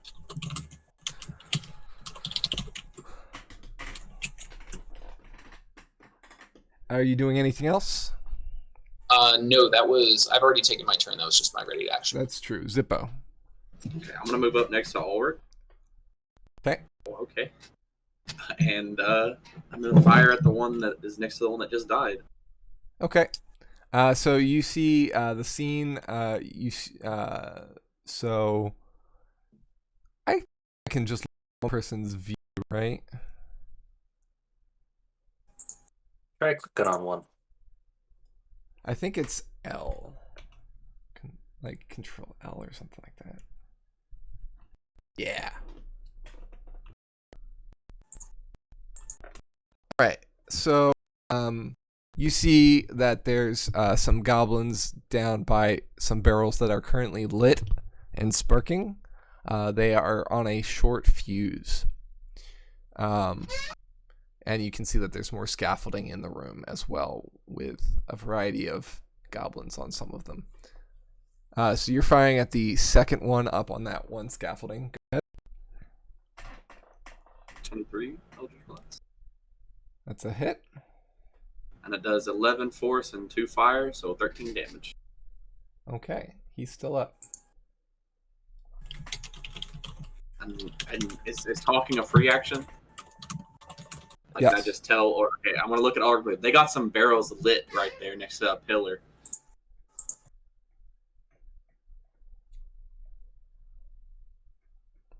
The goblin that you hit with the Eldritch Blast kind of winces in pain as you singe him. He looks pretty singed and angry, but also looks pretty haggard at this point. Alright, that's gonna be it for me. Belzian. Belzian's gonna move up. Let's see. What's the movie button? Select move. Okay. Talking as the action, he's gonna. My friend, they probably can't understand what you're saying. It's like more like. And he shouts out in Goblin. Hello, my fellows. We come in peace to talk. We come bearing gifts. And then he's gonna throw a dart at the already wounded guy, if I can. Bearing gifts. Yeah. All right. Can you see? You can see that goblin? I can. He's Okay. a bit too far away for darts, so it's going to be a disadvantage. Oh, to make how it far go. away is he? He squares 5 feet. He's 35 feet Do you away. have dark vision? Wow. Belzian has dark vision. Okay, that's why. So 14. Does 14 hit? Oh, Yeah, he's about 35 feet from Belzian. yeah. So from... that's not disadvantage though. It's until- 20/60 on darts, apparently. Oh, you're right. I'm sorry. Yeah, darts are Darts short suck. range. Yeah. Belzian loves his darts. It reminds him So Yeah, a sorry. 14, the you Lawn said? Dart Club. 14. Lawn darts are there for stabbing 14. small children. So you say, "I come in peace. We come bearing gifts," and you launch a dart which lands squarely between his feet and misses. Yarvik. And yeah. Oh, that's unless all you have really. anything else, Belzian. Sorry. I think I still have a bit of movement left, but I'm just gonna stay here. Stay put. Thank Okay. you. We come bearing gifts. How about a nice game of cornhole?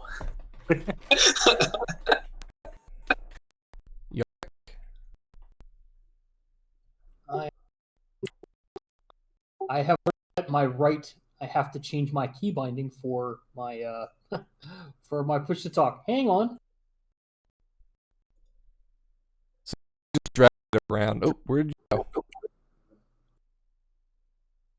So you drag around, you don't like arrow movements.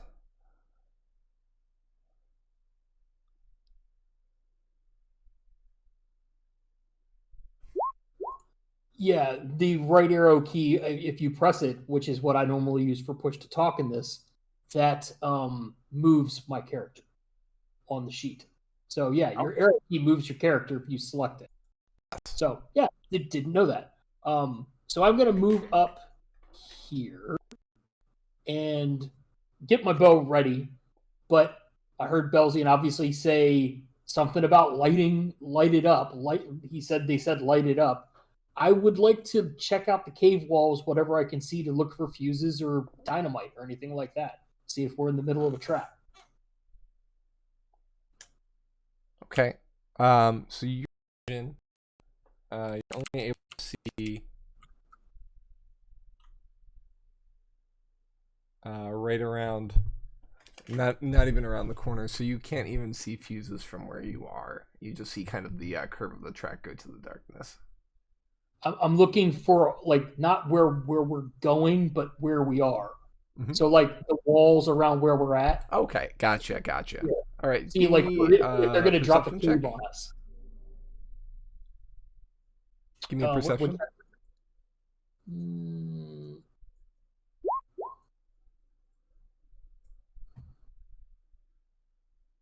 Okay. Studying the area where you are, you see that the cave is not braced in this area, with any wooden uh, beams of the sort. It's all kind of carved into a natural cave at some points. Like, it's been mined, but it's too big of a passage to be reinforced. Um, you don't see any fuses anywhere in the vicinity where you are, though. all right, just for the good of the group, maybe this is just Yarvik's going to say, maybe if they're going to light something up, either forward or back, but I don't think we should stay here.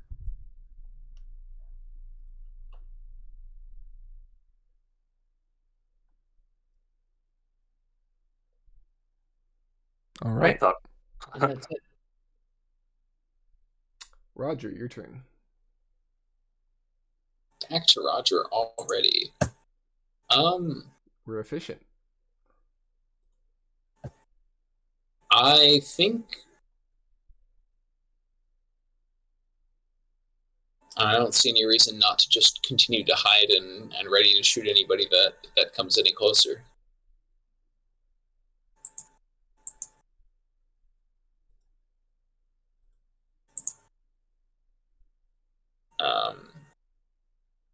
Yeah, I'm just going to continue with the same ready action from last time to shoot any goblins that come into view. Okay. So you're gonna stay where you are. Yes. So I will point out that anything that you shoot from where you are, you're gonna have people in front of you. That is the archer's problem. Whereas I don't think I can stay hidden moving anywhere else, and I'll have the same problem more or less regardless of where I am anywhere else in here, because it's such an enclosed space.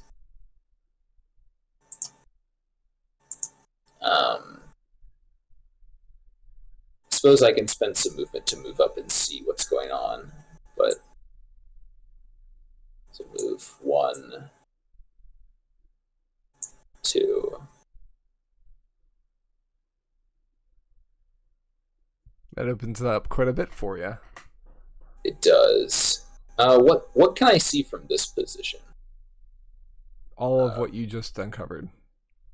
Regarding like barrels and fuses, since you mentioned that there were some of those earlier.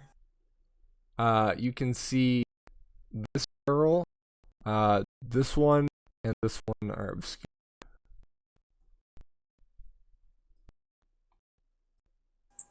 So the back two, yeah. The pillar there, I guess I should put, and I'll do this now. The middle of it is blocking light, but the rest of it kind of rises up to it, kind of like a stalactite might. Okay.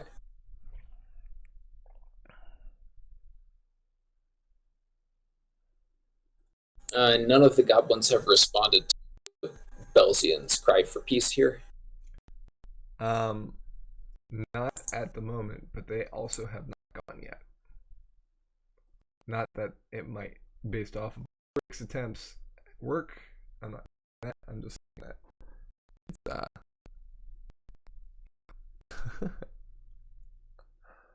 It's, I'm gonna step back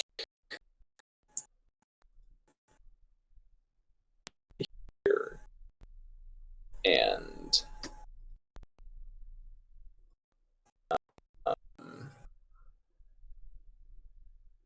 just trying to get out of the blast radius of whatever is going to happen.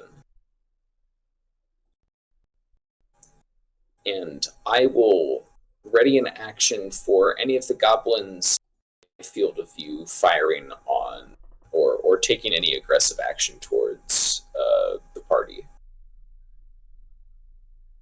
Since I know that we're at least attempting to be diplomatic. Okay. Pretending. Maybe we're just really bad at it. Attempting. Oh, okay.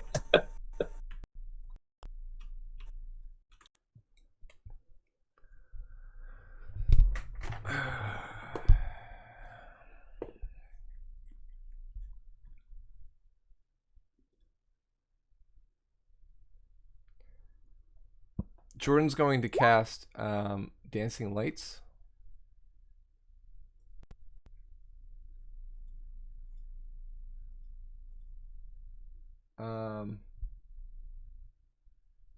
They're going to be kind of like glowing orbs that hover in the air.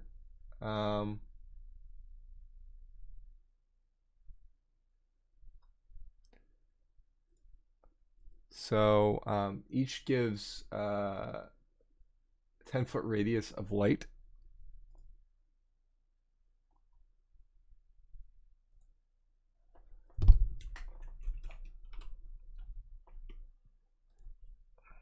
He's going to put one here. I'm going to have him move up.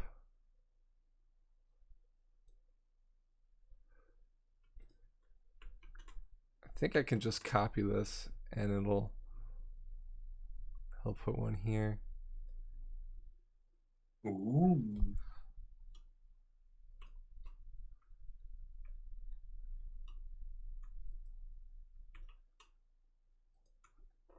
Up to 60 feet away, so that should be about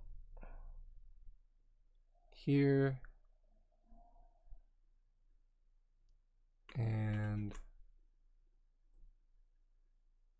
we'll have one back here. Okay. And that's Jordan.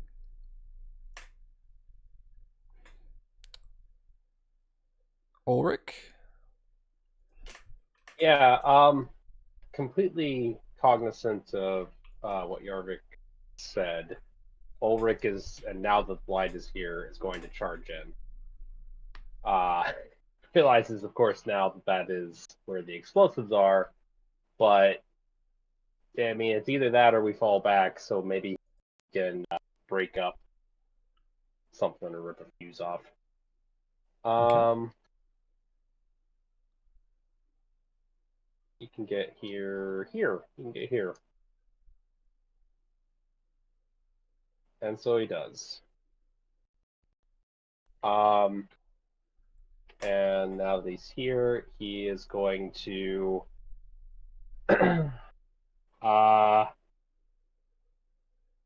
as an action, force creatures within 30 feet of my chosen creatures within 30 feet to make a Wisdom DC 14 saving throw. Within 30 feet, you said? And Nice. only those that I choose, of course. So all of them that I can see and aren't friendly. What is this that you're doing? Sorry, it's my Channel Divinity, Conquering Presence. So he kind of like comes up barreling with his great axe in both hands, and he does his Conquering Presence. Okay, so on a failed save, they're going to become frightened for 1 minute, and they can repeat the saving throw at the end of each of its turn. All right, so by my count, that is, let me get my ruler out, 30 feet from you. Well, again, it's only ones I can see, so that includes 3, then as far as I can see. So this guy, and this guy. Yeah. Correct? All right. Yeah. Because it says chosen, so I interpret that as correct. That you can see. I appreciate that. All right. Crossbow fails.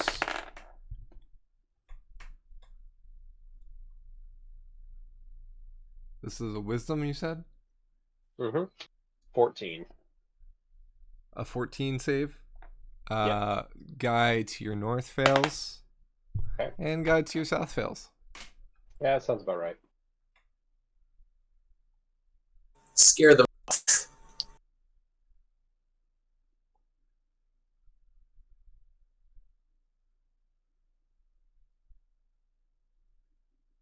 All right, so that's everything for you. Yeah, no, not quite. I Okay. used a bonus action to cast Wrathful Smite on my. No, I don't. You know what? I don't do that. That seems too hasty. Okay.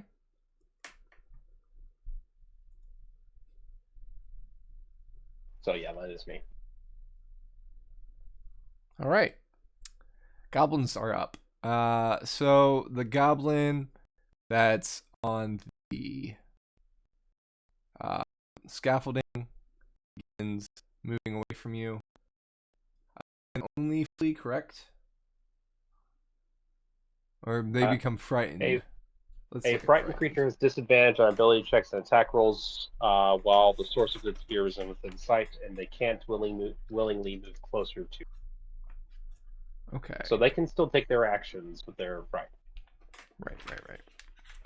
Let's see. Conditions. Yeah, let's just keep that up.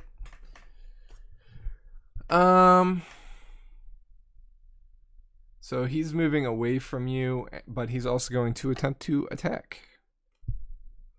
I'll roll openly. Does that trigger my ready to action? So your ready to action was to, if you saw him, right? If I saw him take an aggressive action towards one of us.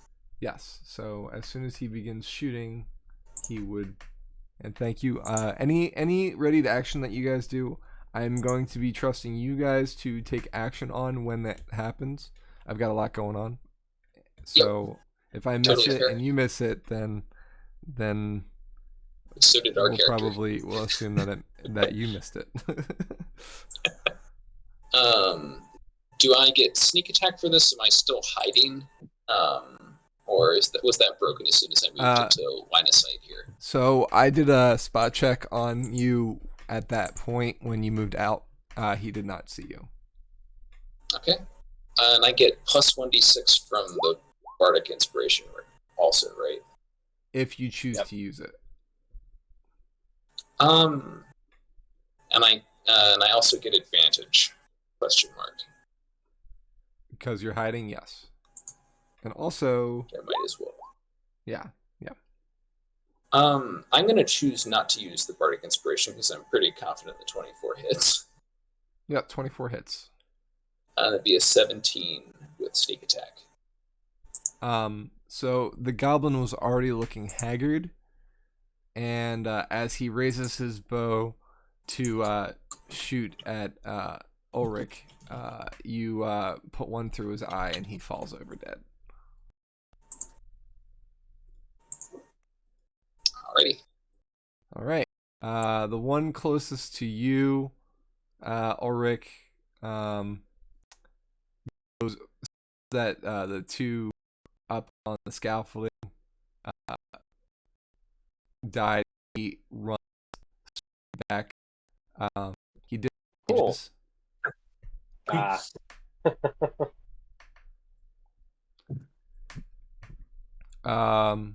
And he'll be back that way. The one closest to you has nowhere to go. So he kind of like, while his eyes are kind of like while he's like cowering in fear, he like blindly swats at you with his scimitar. So he's going to make an attack and misses.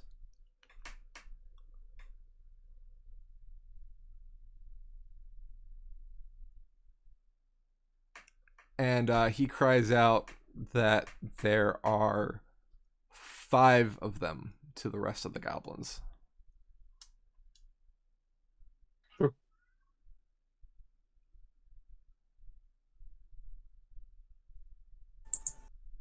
This just in, goblins can't count. I don't think they can see Yarvik. Yeah. So, Josh, when I ran up here, I'm assuming these three little circles are. Yeah. You're next to one How of the bad ones that of are a- sparking. Yeah, how bad of a situation does that look? It's already a third burn. Okay. Actually, this is their second round. Hello. It's 2/3 burn. Oh, good.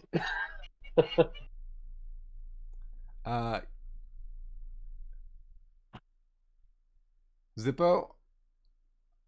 What's your AC? Is a 15. Well, I got a 1, so it don't matter. Ulrich, another arrow goes whizzing past you. So don't forget to save for those guys at the end of their turns. Yep, I will. But Okay. don't worry, I got you. And then this last one comes running up to hit you. And misses.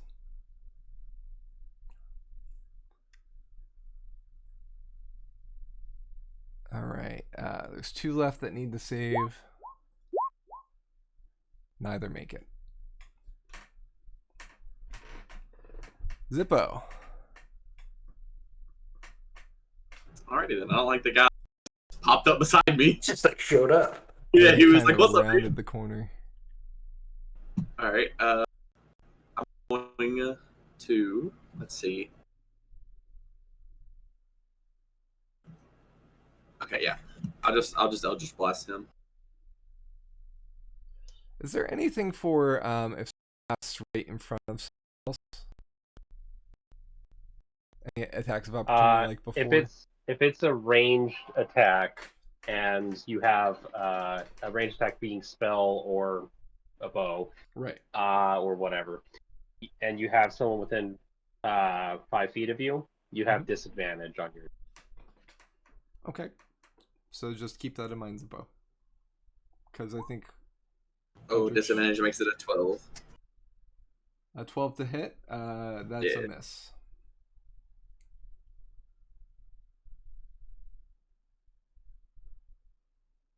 That's it for me then. I can't do anything else. If I try to move, I just get hit. Okay, Belzian. Belzian is surprised by this sudden goblin appearance. As he winds back with his fist, he says, "Well, where did you come from, little friend?" In goblin. So he's going to make an unarmed strike. Oh, come on. There we go. And uses bonus action to make another unarmed strike, if that's 19 cool. hits.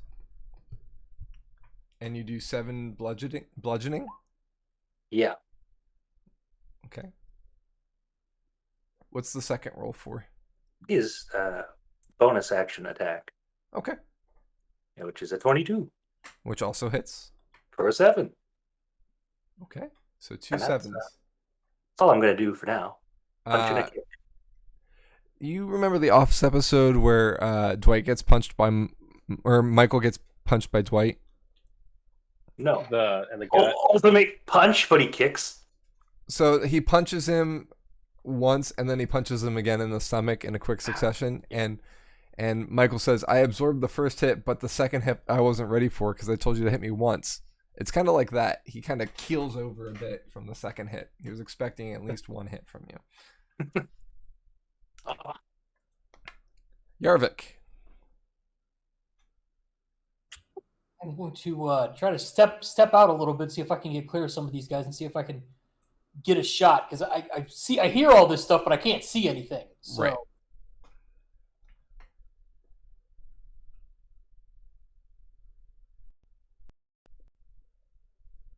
There you go.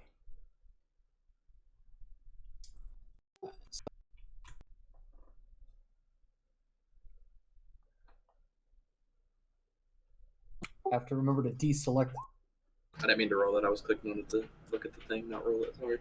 No problem. I also have this.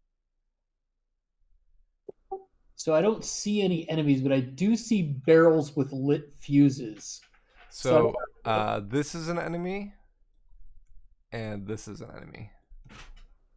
Okay, so I do. So I'm gonna square up on the closest one and take a shot. The one that's to the, I guess, just to the south of Orrak. Okay. If you have movement, Yarvik, if I could just recommend going up one square, like you could have gotten here without getting into range of this guy. Yeah, because remember, there's a guy here too. Actually, I meant to point him out too. Yeah. All right. All right. He looks like he's being pretty well taken care of, but I'm going to see if I can get to the guy to the south of Orrak. Okay.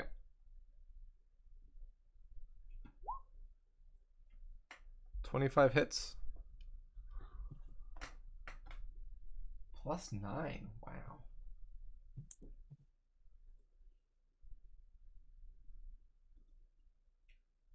And then do you roll? There's the hit. Oh, there's the damage. Never mind.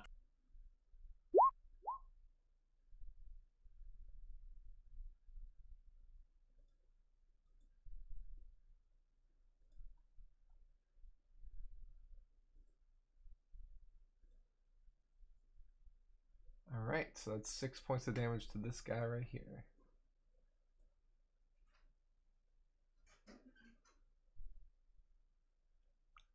Anything else? Nope.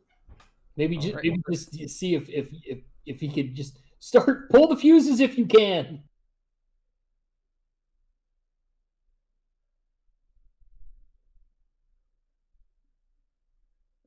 Roger.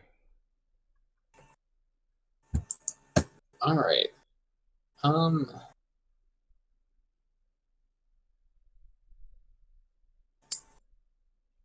So without getting closer to the explosives, I only really have a clear shot to this guy. Okay. So I think I'm going to go ahead and just shoot at him. And I assume I'm still hidden, since you haven't said otherwise. He hasn't made a spot against you, but he's kind of preoccupied with these other two, so yes. Okay. Yeah, he failed. And we'll roll for advantage. I think we've already established that a 12 misses. But I'll use my bardic inspiration. Okay. And I need to remember how to do that on roll 20. Just roll a 6 d6, which is the die symbol. Yeah, there you go. I got it. +2, so 14. 14. I'm sorry, you still end up missing, but because of my ability, I believe you still get a reroll. Let's see. You can reroll the d6 because of the whatchamacallit, the orb or the motive. Roll, I think for attack rolls that doesn't creature happen. rolls the bardic inspiration die to add to it. Oh, roll against it. So, you can add it to your attack roll. The mote thunderously shatters the target, and each creature of your choice that you can see within 5 feet must succeed on a Constitution saving throw. So, if you're using it in that way, I'm going to have just it roll the Constitution save and not Ping, Zippo, or Belzian. okay. So yeah, it won't add to your. Okay. Yeah. So basically, yeah, you basically shatter this light, and it not only gives you the +2, but it also deals 1d6 thunder damage to the creature of your choice, depending on if it makes this DC spell DC. Yeah, it should be the number that I rolled, so it'd be 2 damage. Okay, so what would your spell DC be, or it would be mine, I guess, right? I believe it's Jordan's spell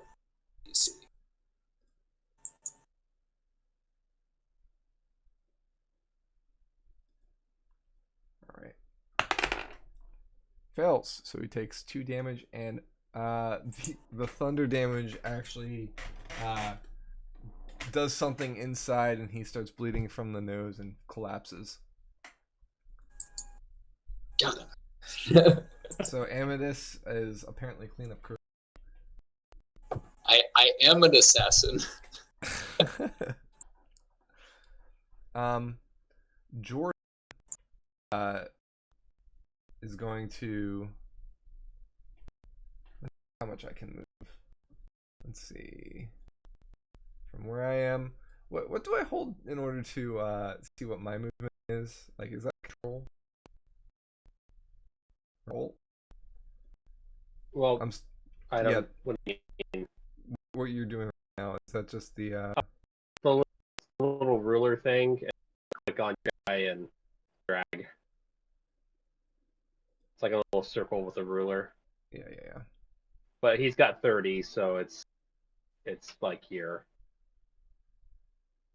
Yeah, I'm gonna move I'm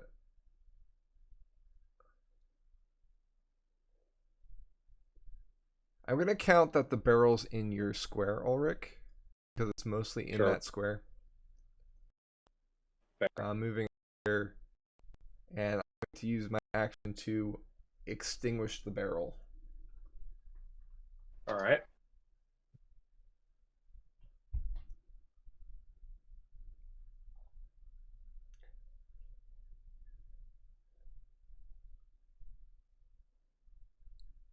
Ulrich. Yeah. Well, Orrak was gonna do something similar. But since you've done that, There this are guy. 2 barrels. Yeah. Yeah, but Orrick's now thinking about how far is this? Like, were these people all just going to, like, suicide themselves through this? Like, were they just like, it's the greater good to blow this entire ourselves up if we can take out 5 humans or other humanoids rather. So he'll go around though. He is going to take 1 attack of opportunity as he goes here to use his action to rip the wick off this one. But it is the guy who's afraid of him, so it's a disadvantage. Yeah. Unfortunately, it still hits. Yeah, all right. So it's 6 damage. That's fine. But you did avoid the crit, so. Yep.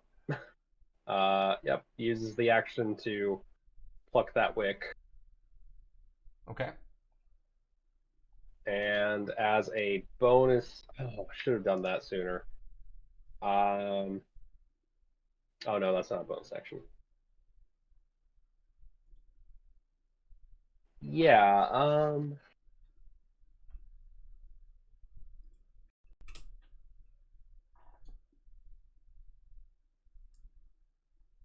This one that ran up to me wasn't frightened of me, so I'm going to do this is the one that.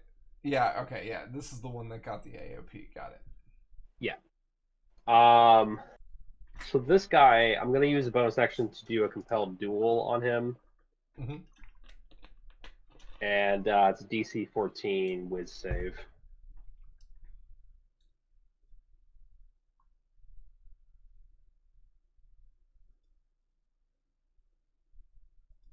Come on.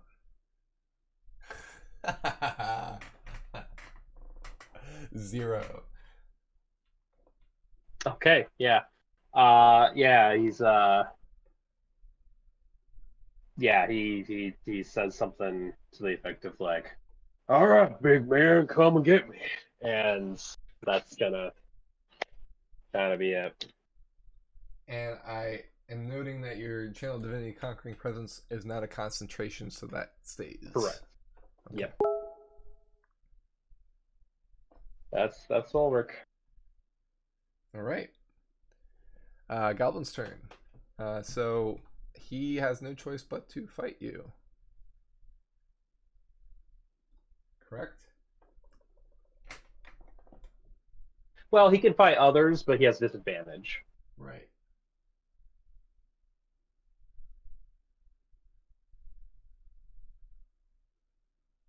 So basically, you're trying to control his movement to attack you and you alone. Yeah. All right. He's going to make an attack. 23 hits. Sure does. Take another 5 damage. So Okay. up to 11.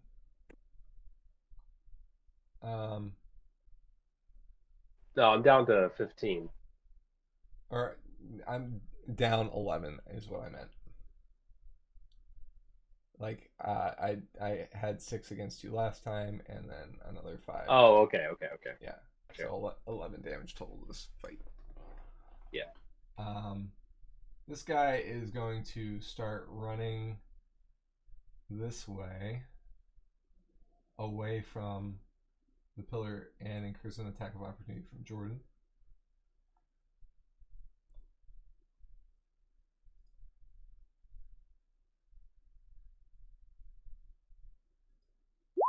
With his rapier, Jordan attacks and misses.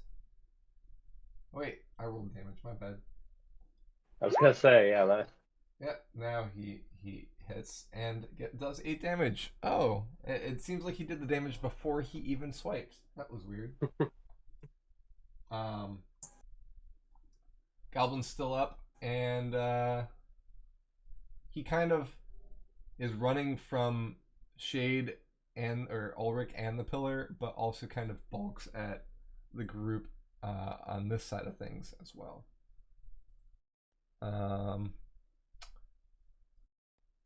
From the darkness, another crossbow bolt heads toward Ulrich.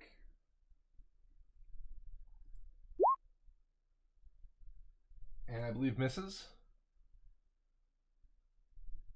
14 misses, correct? Yeah, 14 misses. Okay.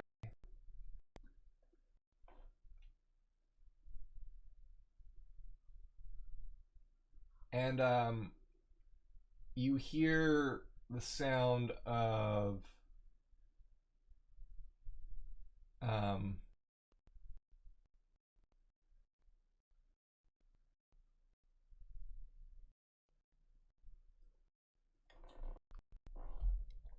something collapsing toward the east of you. Okay.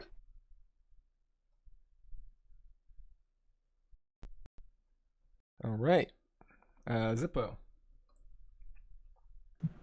So barrel, the last barrel that didn't have the wick pulled, did it blow up already or no? No. No. You can see that there is no wick remaining. No, so I couldn't pull the wick out barrel of it. was sparkling at this point. Okay. You feel like it could blow at any second. Okay, and there goes my whole plan. Yes, I will. Let's see. Since he's at range from me, I will shoot my range attack at him. Does an 18 hit?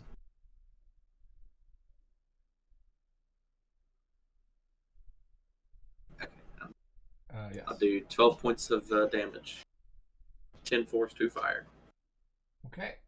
10 points of damage as the Eldritch Blast concusses against the goblin's small frame. It's still up. Dang, it's 120 HP. That's rough.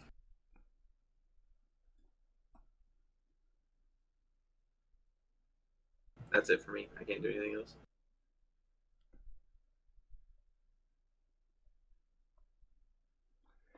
Technically 18. Jordan only did 8. Yeah, I did 12. You did 12. Oh, Yeah, is that 10 plus force. 2? Yeah, 10 force, 2 Okay. fire. Yeah, he's down. Ah.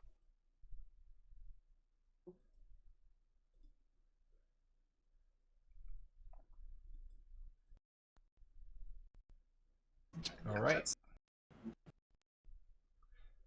That's you. Belzian. Yeah, Belzian's up, see what all this commotion is. Now, he says, "Oh, excuse me, pardon me," as he steps over some goblin bodies. He says, I bet I probably make a better door than a window. I'm gonna move out of the way here, see what's going on. That's 4. Can I see a barrel? Right here. Okay. Oh, that looks not good to do. Let's get that out of here. That's about 40 feet. I can move pretty far. Can 14 I push the barrel away or like attack it and make it move away from us? Are you trying to Like deactivate it or move it? just push it like in the northeasternly way.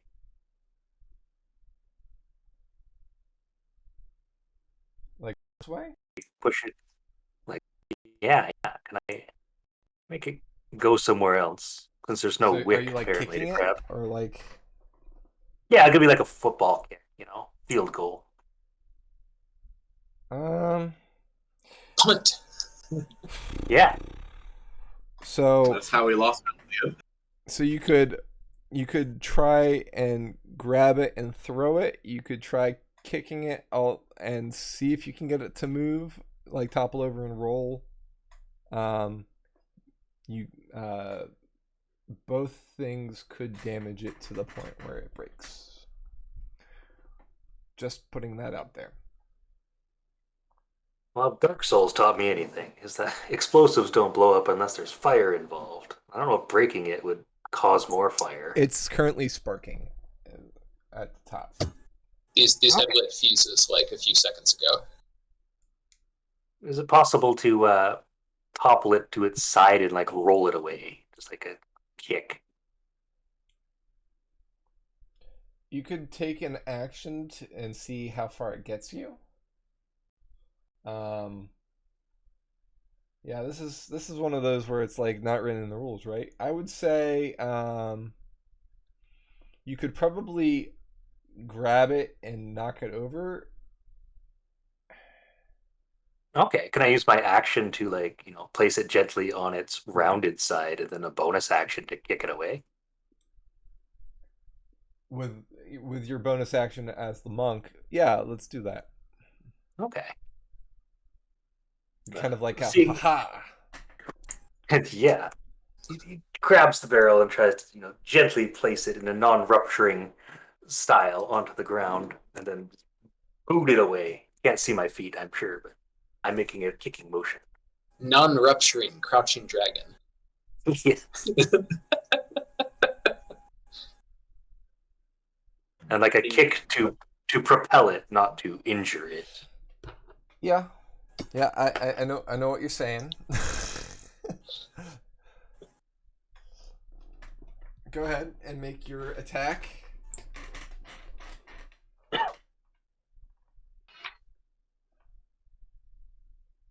Does a 15 hit? Wait, yeah, It 15. does. Is it? Wow. What's the AC on the barrel? That's for me to know. Okay. What's your total amount you can bludgeoning damage? It's 1d4 plus 4. Okay. So you got a 2. Cool. I realize I can hover over and see, so that's cool. So the good news is you don't break the barrel completely. It does impact a bit.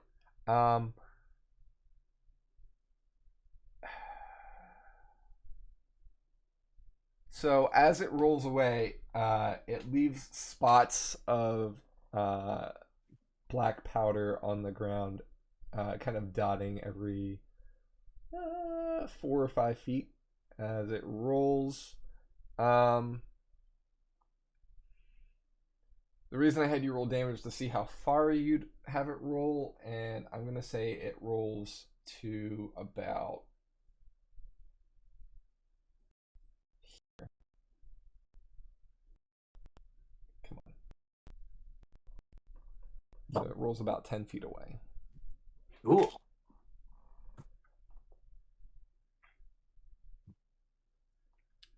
Anything else? No, that will end my turn. Okay. I Yarvik. can't move anywhere. I'm going to try to get to the closest barrel. I think it is. So the other two barrels are currently not.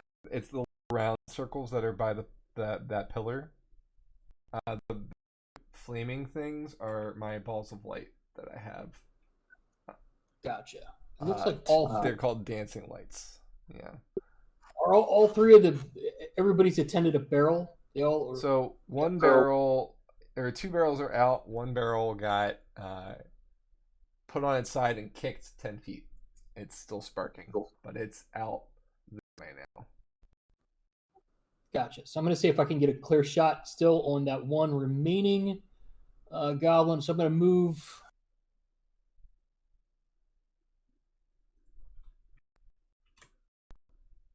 Shoot at the one remaining behind Orrak. Okay. That's a hit.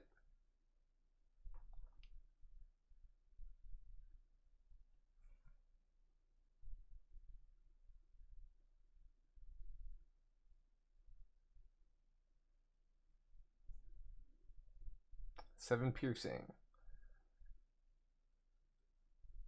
All right. Anything else you'd like to do? Oh, that's it. All right. Roger.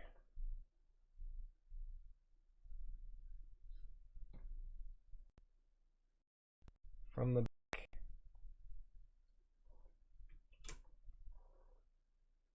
You still with us, Roger?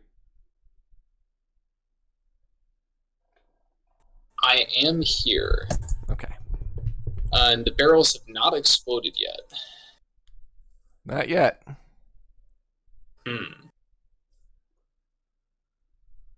still have, and it looks like I have line of sight to the goblin that's fighting Ulrich.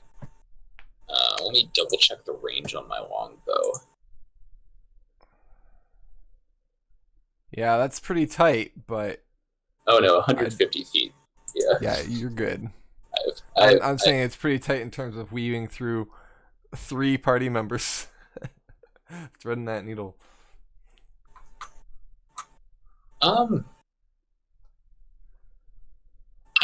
honestly not sure if I even want to shoot him. We want to at least attempt to take somebody alive, right? I guess some of these folks that we've knocked out are not necessarily dead, just unconscious. No, they're dead. They're definitely dead.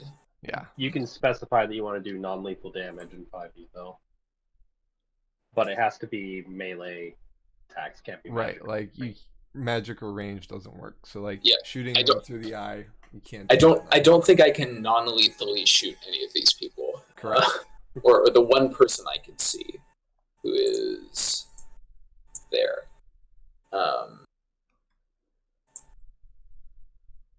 Honestly, I'm fast enough to run up and stab him, but I don't want to be next to the barrel that's going to explode. So we can always take prisoners later. It'll be fine. Yeah.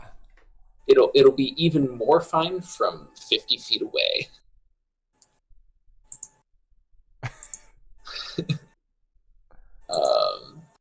I will go ahead and shoot him. Do I still count as hiding, or did the thunderclap kind of ruin that? Do advantage. He's currently in combat with Ulrich, so it doesn't really matter at this point. You get advantage either way. Okay. So we have I hit a 17 hit. With 14 damage. And he drops dead.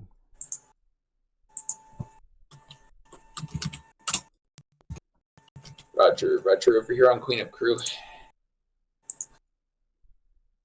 And I not speaking the remaining actions moving forward. I'm going to wait and see what happens with these explosives. Okay. Jordan moves out some dancing lights. Thank you for drawing that barrel, by the way.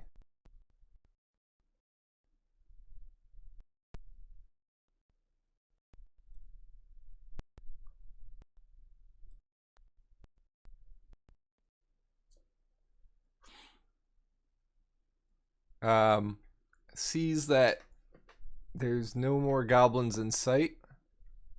And backs off from the barrel.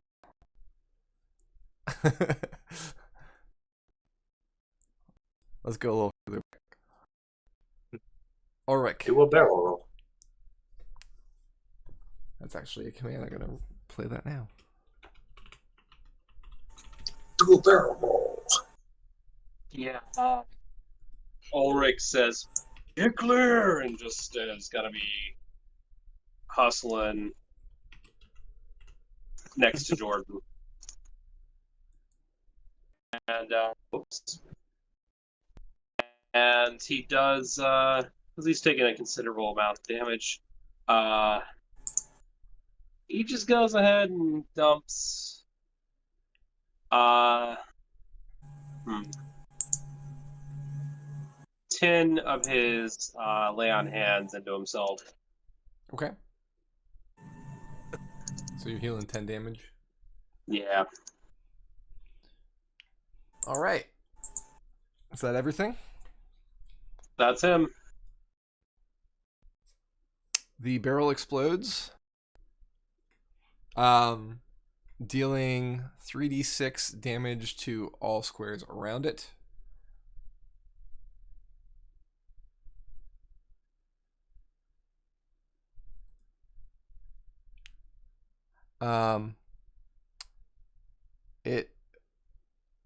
The concussion, you feel the blast. Some of the rock kind of shifts, and dust comes falling down from the ceiling in many places.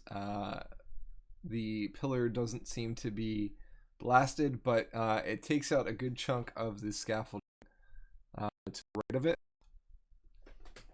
which the scaffolding kind of cripples and it's still standing, but it doesn't seem to be something that you might want to climb anytime soon.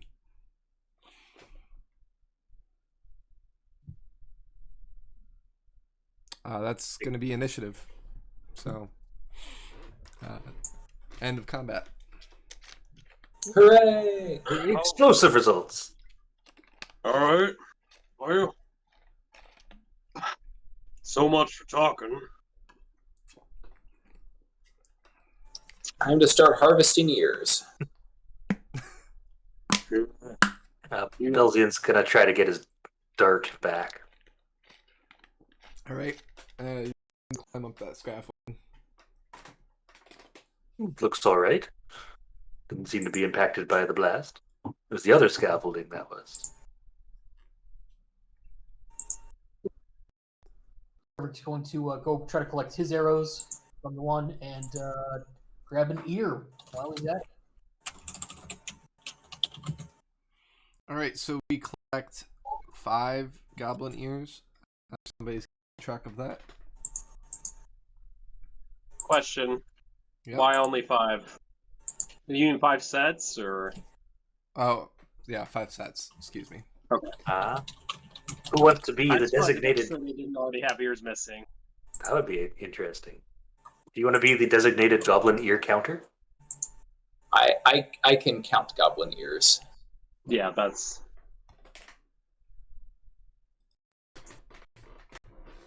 Am I able to climb up that scaffolding, or do you need me to try harder? Just give me an acrobatics, just to make sure you don't fall. Sure. Anybody else doing anything? Or athletics or acrobatics, whichever you prefer. Ulrich, while he isn't cutting ears off, is like looking on the goblins to see if they have like anything that might explain what the hell they were doing.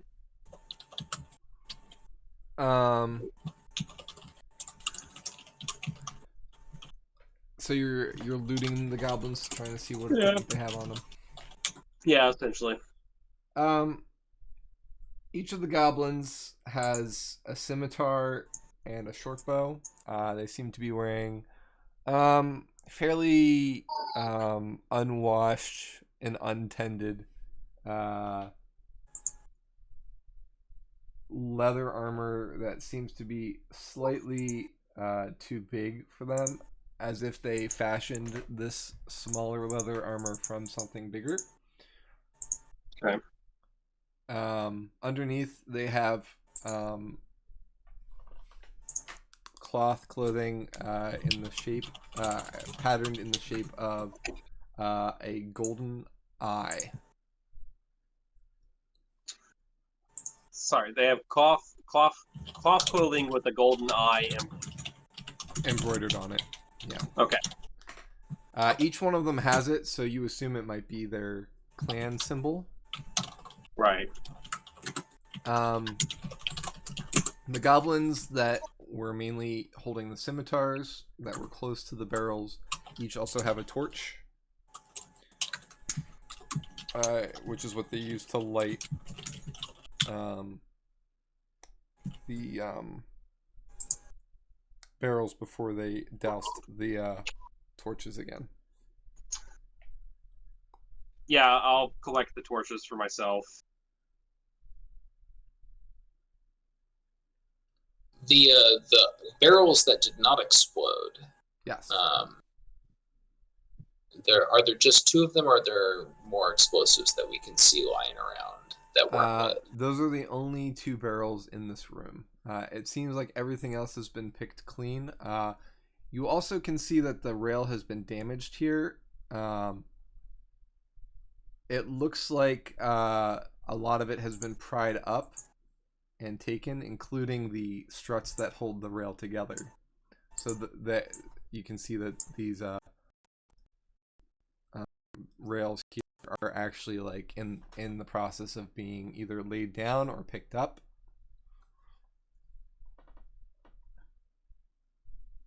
Okay.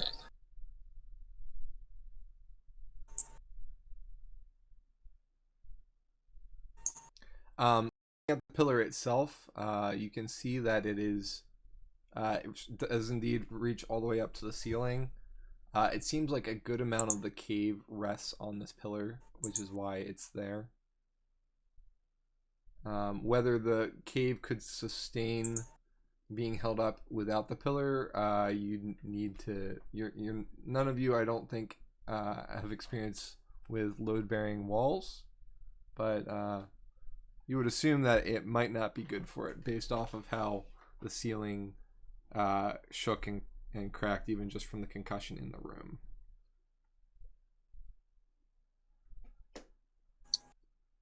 So that door, that stone door that we don't have a key for, Yes.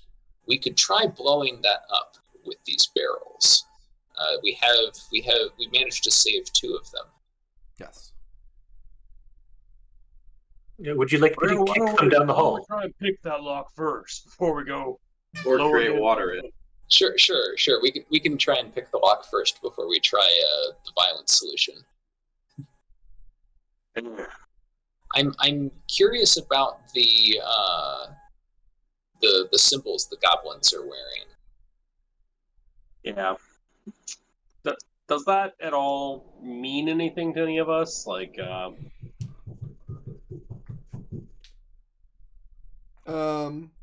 Well, give the only thing I can tell you without any checks is that the only eye symbol that you're familiar with is the eye of Q, the god of secrets. right. And like thinking back in whatever bits of goblin history Ulrich might know, does he know any association with the god of secrets and goblins, or does he know of any goblin banners? Give me a history. Sure. 17. So goblin clans come and go, they join and separate, they break off from each other. Some may worship gods, some may worship themselves. A lot of them tend to god of fortune, but out of order for goblins to be a fan of secrets, for sure. You have any like sects of goblins that would be particularly fond of Q? Right. Yeah.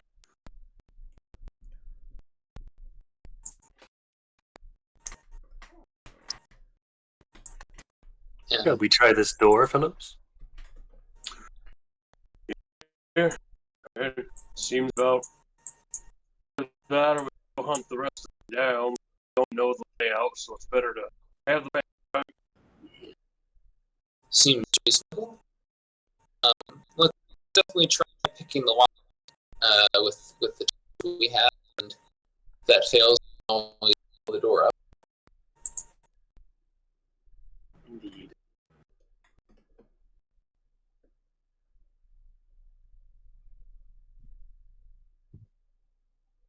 So what do I do to attempt to pick the lock? I do have thieves' tools. I think you could click on it and it'll do like a thieves' tool check or something. Yeah, you use the kit. Okay.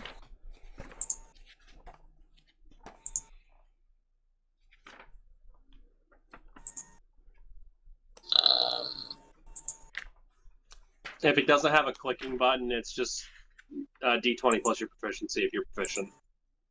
I should be proficient. As a rogue, Yeah. I believe you are. Yeah. Yeah. I don't have expertise, so proficiency is just +2 at this level.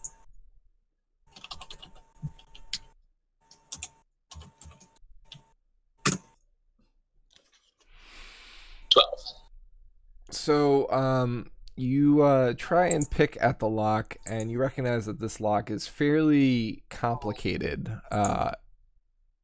It doesn't seem like it would be able to be picked very easily. You also recognize while you're picking the lock that there have been other things jammed inside, as if somebody else has tried and failed to open this as well. I'll mention that to the party. Looks like we're not the first people to jam a bunch of stuff into the keyhole. And That opens the door with magic. Be my guest, but I think we're pretty likely to need to use the explosives to get this door open. Fair enough. I'm at least gonna try. Once he gets out of the way from picking it, Zip was gonna shape water with some of the water from his drinking thing and have it go into the lock and get pushed. We'll have it pushed down where I like assume the pins are that it needs because I can't see in the lock while I'm shape watering in there. And then I'm gonna cast shape water on that water again to freeze it in the form of the key, and then try to turn it to unlock it.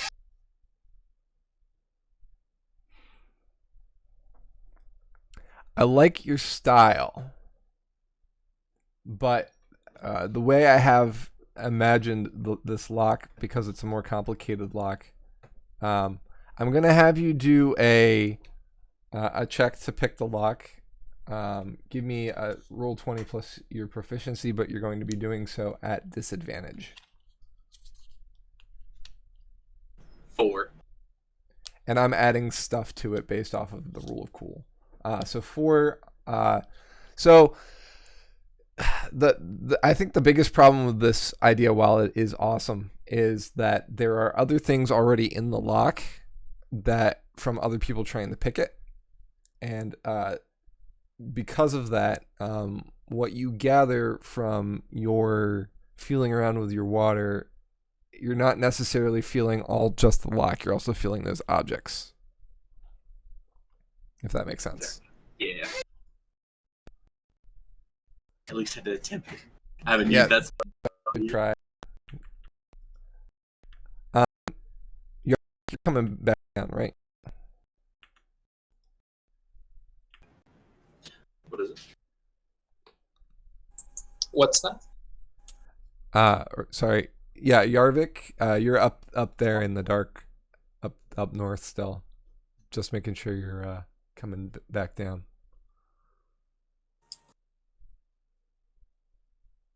Is he still there? Jaeger? Billiam? Jaeger. Right, I'm good. Okay. I had to step over for a second. Oh, sorry. Oh, with cats. Okay, no problem. I'm just assuming you're with the group. Yep. Okay, I'll move you over to them.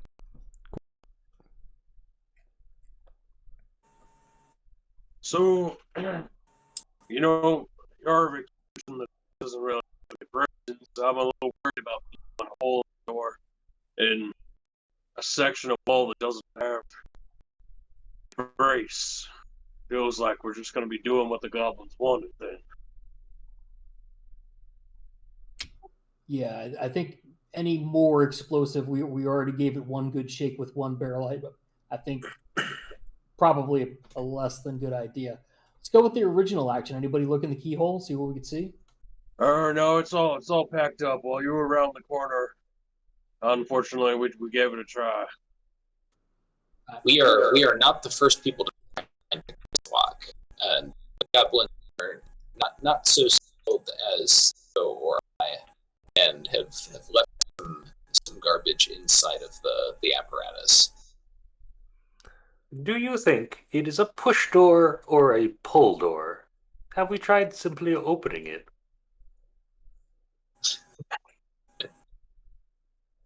I would assume push. We tried both ways. You'll notice that the track goes straight into the door. Sounds like a push door to me. Yeah, but we still try both ways, just to be safe. Okay, so you're trying to push and pull the door? Yeah. Everybody push. Yeah, Who's mainly pushing, and we'll do assist strength check. Ulrich can push. All right, Ulrich. I guess you'll get advantage. You get advantage on the roll, right? That's Yeah, Sure, if someone assists what? him, he gets advantage. Yeah. You just want straight strength, or give me athletics. all right, even better. 24.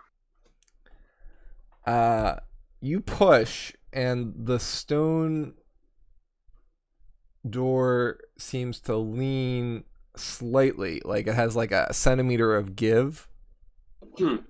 But that's about it. All right. Either we pushed it more in, and it was already kind of open, or we've just done and nothing. I wonder why the tracks go into the door. Perhaps we need to push a minecart through it or something. Yeah, it's possible. Well, I guess we'll keep an eye out for minecarts.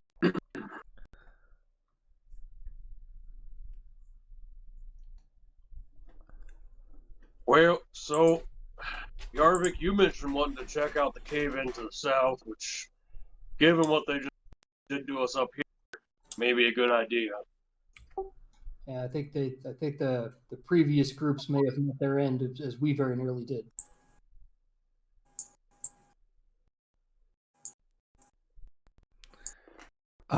Anybody else like the torch? Yeah, I'll take it off you.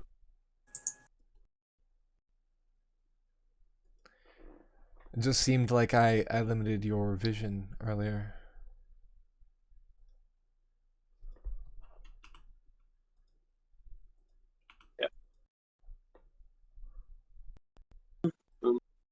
Well, let's take a look. I'm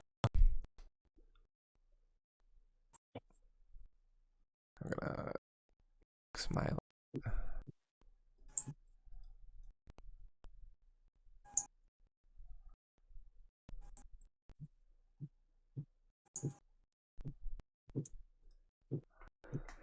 All right, so the group heads south.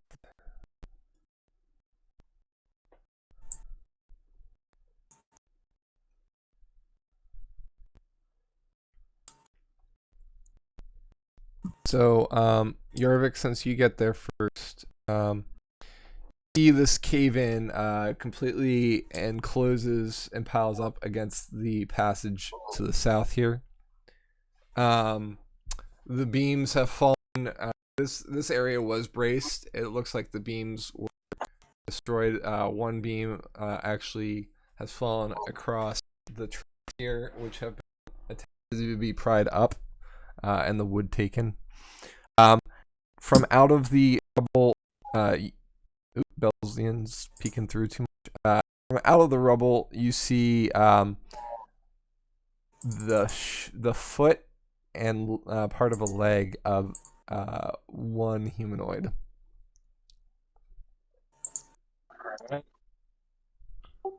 Just gonna check that out further. See if does it look like there's gonna be any more problems with cave in? There are some severe cracks in the ceiling branching out from where the cave in came in. Run away! Run away! There's also there seems to be water dripping from those cracks. Like In a faint but steady stream. I don't really want to go up and pull his boot off, but I'm pretty sure we'd probably see another adventurer's foot in that boot. But I don't think this is the most structurally sound area for us. I still want to give it like a once over, just like a visual, to see if there's anything that may have dropped out. Does it look like it was like the beams were exploded, like did it just crack, or does it look like there's like flame marks or something where it was like blown up? Give me a survival. Or maybe survival's not the right thing. You've got let me see what you got. Certainly wasn't survival for that dude with the legs poking out. Right.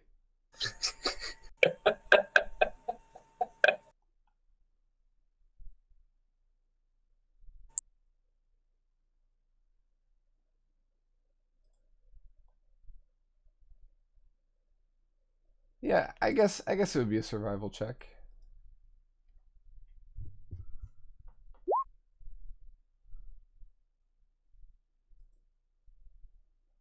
The breaks don't seem to be natural.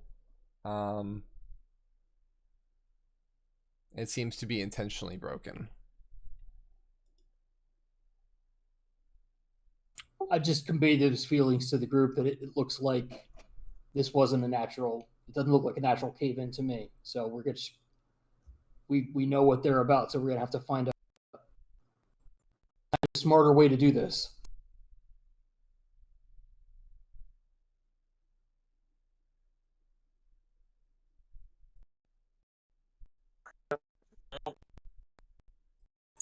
We're not going to go on the other track, you imagine.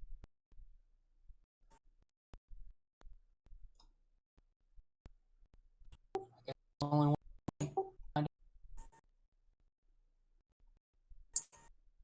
Let's no, take a peek. it splits again. It does. This is wise madness.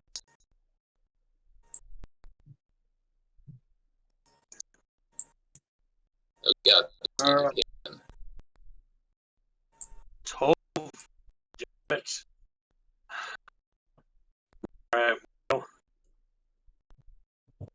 Whoa. What are we used to do? Going beyond the wall somehow. Don't accidentally go into the walls. It feels weird.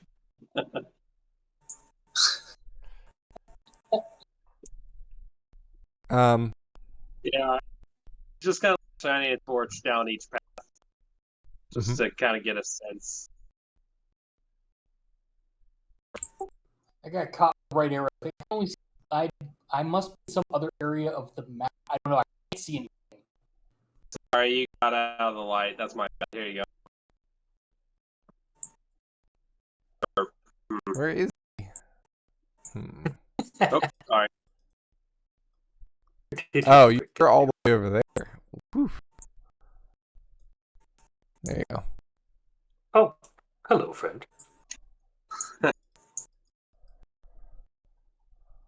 So, with 3 branching paths,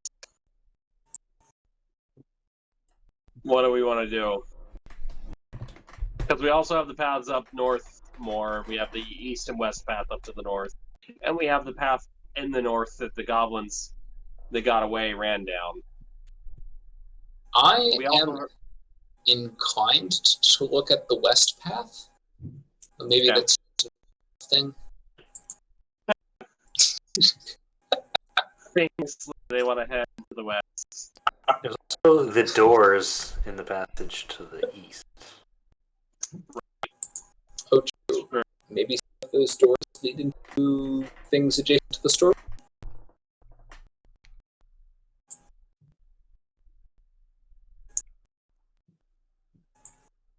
I mean, east. I got doors to the east. Sound good to me. Same. Doors. Doors are nice. So those of you with dark vision see that the passage opens up substantially to the east. There is a cliff with running water that you can hear very clearly to the west. I will mention that to the party. Watch out. It looks like it drops off pretty sharply. I'll also mention that there are no torches that are lit. And in fact, you see sconces along this passage, but all of the torches are gone. Oh. Somebody right, has well, intentionally moved all lighting out of this area. In fact, the entire area of the mine so far, there has been no lighting other than your own. I blame the goblins. Ulrich places one torch in a sconce and lights it. Okay.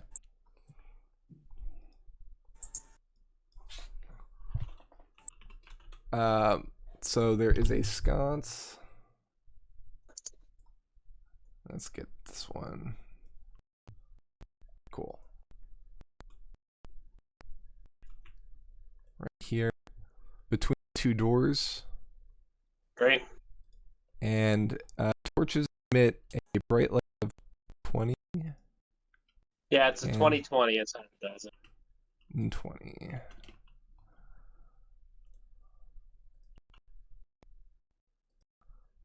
Ta-da. Oop. So, Lighting. I mean, I have to leave to see. Yes, it is light. There you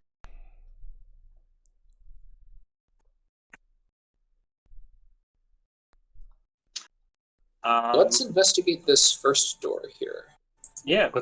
What's behind door number 1? All right. So who's opening the door? I guess I'm the rogue. I'm the person who's got to risk their fingers on this one. I'll attempt to open the door.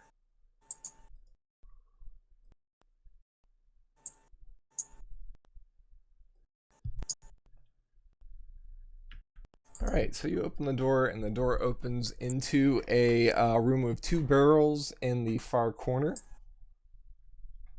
The room otherwise, while having racks for storage, seem to be empty. The racks are all empty. I will look at the barrels more closely. Okay. And investigate the barrels. One barrel contains white powdery substance. The other barrel contains a red powdery substance. Salt and cayenne.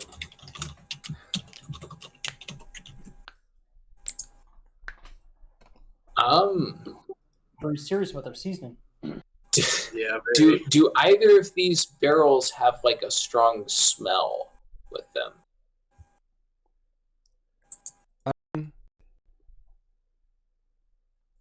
Are you like going up and sniffing them, or are you just trying to get a sense from where you like right next? I'll to go. them? I'll go up and sniff them. Sure. Okay. The white one has a very strong ammonia smell to it, and the red Interesting. one smells metallic.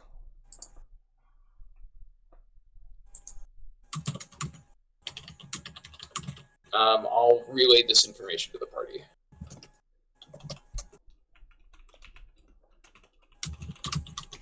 White powder, red powder.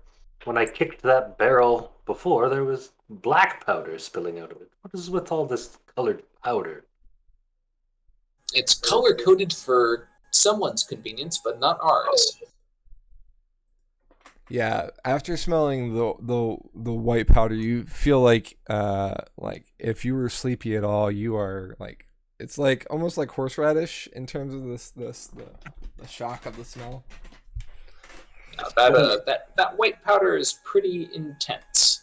I do not recommend giving that a close smell at all, and I regret having done so. Smelling After we look through the room, I'm gonna go up to either Jordan or Ulrich. I'm like, "Can one of you guys come with me for a second?" Sure, what's up, little buddy? Okay, I'm gonna take them back to the room where the black powder kegs were.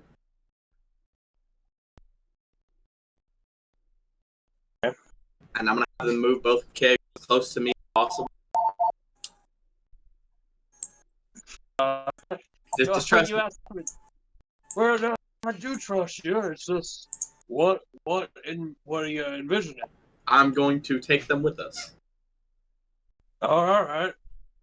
And then once they get them close to me, I'm like, get ready to catch my ring, and I'm gonna put my hands on both and teleport them with me into my ring. Yeah. All right. I've got our little kobold friends. Yeah, that's perfectly reasonable way to use the ring. I like it. It never says there's a limit on how much I can store in there, so put those in there. 20 and is it 20 feet of space? It's 20. It's a 20-foot cylinder. Let me reread it again just to be safe. I'm confident the 20-foot cylinder will store those. That is 20 feet high. Yeah, so you can fit those two easily. Yes. We have secret portable explosives. I can get after my next long rest. You also know through demonstration how long the takes to burn. Yep.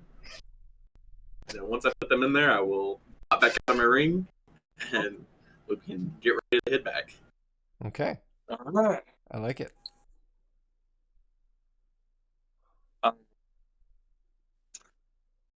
Before we run into any big danger, I do want to just note it is 10:30. So yeah, we have a half hour left.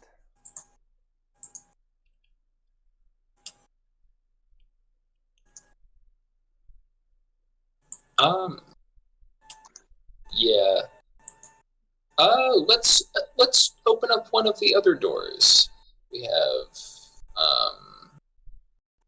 this here, I guess. I'll attempt to open.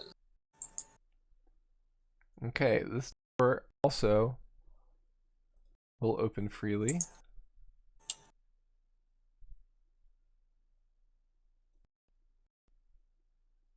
As soon as it lets me there's a little bit of a delay for some reason.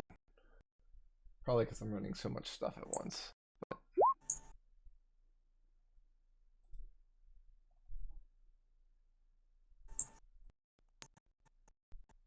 I'm trying to select the door. Move out of the way. Yeah, thank you. Okay, go ahead and put yourself back. Okay. What do we see in here? As soon as you open the door, my dark vision activates, and I can see a goblin. You have two goblins who had readied actions to attack you, and they both critted. That's ridiculous.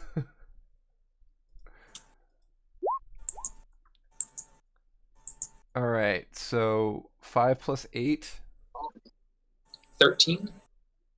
and the other one, because I'm adding the strength to 1, 6 and 6 are 12. I'm gonna take 25 points of damage Yes. and be sad. Well, we're not down yet, but That's the good news. What's the bad news? He the took bad the news is damage. I assume Oh no, that we have to roll him initiative. taking the damage was the good news. I was like, what's the bad news if that's the good news? The good news is he didn't die. Yeah, so that was a surprise round. Go ahead and roll initiative.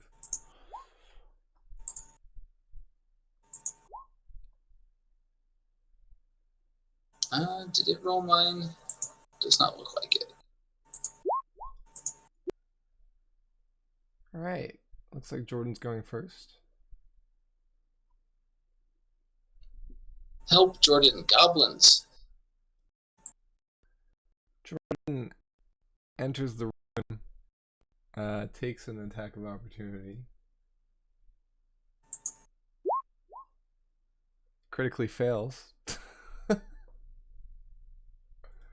What's your dice? What is this? Attacks the left goblin from where we're looking. Hits and does 4 damage. Next is Belzian. Belzian was on the lookout for goblins out here, but he sees that there are goblins in there.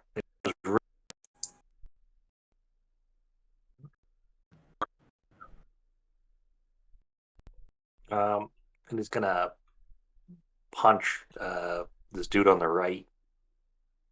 But after he moves, is that a table? What's that? Yes, that's a table. I go on the table and kick him, Okay, so you're gonna move 1 block in. like here, Yeah. and then kick at this gentleman.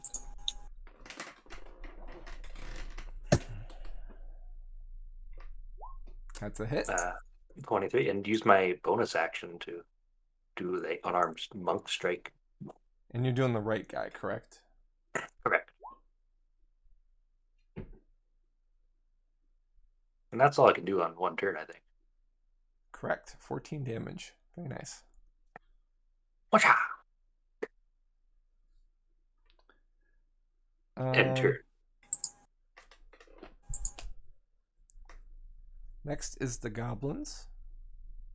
They're gonna start attacking the 2 new targets in the room that are attacking them.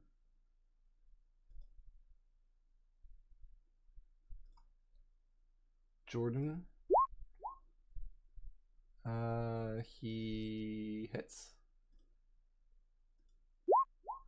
Does 7 damage. Belzian. He hits. These goblins seem to be a little bit more proficient and does 7 damage to Belzian. Ouch. These ones are actually getting attacks. Yeah. God, my whole plan, I really wish I would have at first. Let's see. Who else we got? What are they here? Looks like it is Zippo next. I think Roger's before No, me. Roger's next. Excuse me. I'm going to run and cower with my 3 remaining hit points. Okay, sounds good.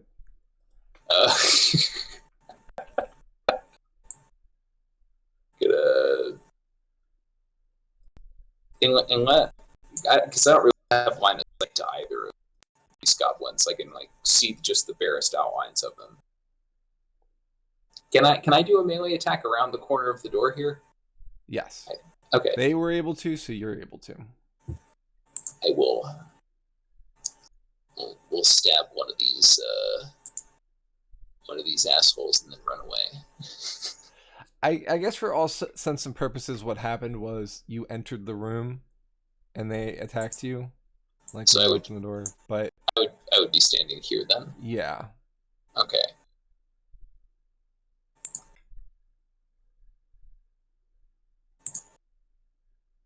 And I think I have a sneak attack here from adjacent folks. I'll attack the one in the corner. So roll it with advantage. 14. That's a miss, unfortunately. And then I will use my the remainder of my actions here to bail. I'm gonna use my rogue bonus action to disengage. Sounds good to me. We're gonna go all the way back to the elevator. Nope, getting out. No thanks. See you. Okay, Zippo. I can just barely see this one that's beside the door, so I'm going to mind spike him. He has to make a wisdom saving throw and beat a DC of 14. And I want you to know I have to roll 3 d8s for that, and I got an 8. What's the DC? 14. Wisdom save. I got a 14. It beats it. Which I'm so mad. You pass. So that's a 4, correct? Or does it? It's mind spike? Yeah, it's half damage, damage, right? Yeah. So Well, 4 your mind spike spikes him, and he you kind of cave in his head with your force damage, and he falls to the ground dead.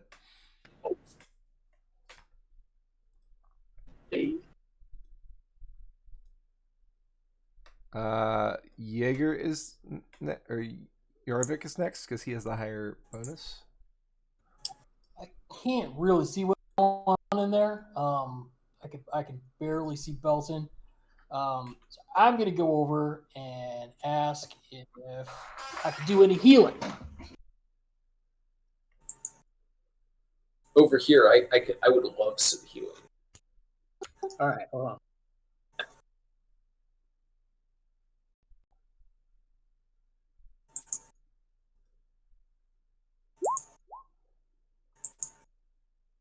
Nice. 7 healing. As he cures some of your wounds.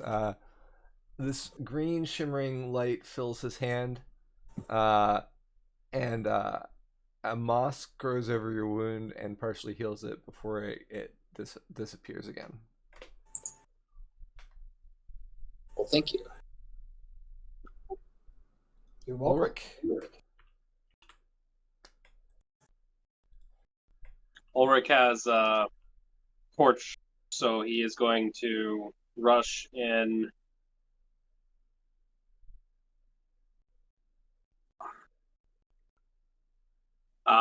Having drawn his mace, which can do one-handed, and slap that boy for an 18. Hit. 10 bludgeoning damage. And he's down. Great. All right. As you both breathe a sigh of relief as the encounter has now been cleared again, and the caves fall silent once more. You take a deep breath and realize that these goblins might not be as sparse on this floor as you might once have anticipated. As you regather yourselves to plunge deeper into the mines, we'll call it for tonight. Okay. Okay. Searching the goblins so that we don't forget. Yeah, that's fine. Anything new? The goblins have filled their pockets with what seems to be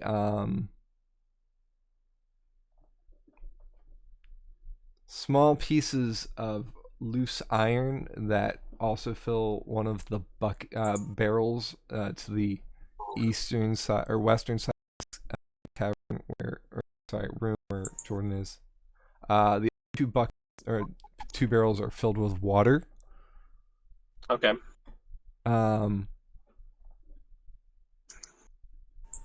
There is also what looks to be a burned piece of paper that was on the table. It's now just a blackened square.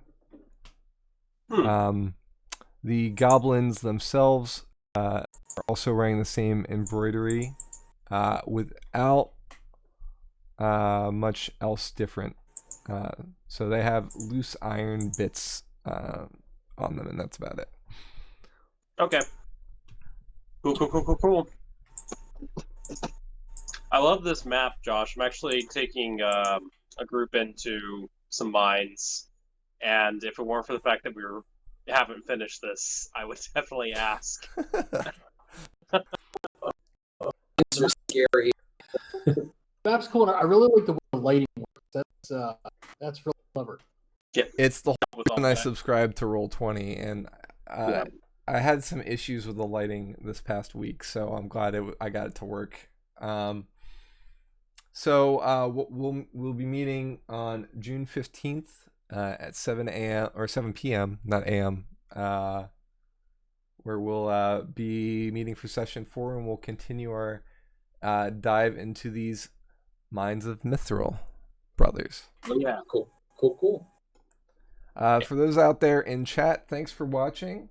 Thanks for joining us, and we'll see you next time. In the meantime, be safe and have a great night. Yeah. Have a good night.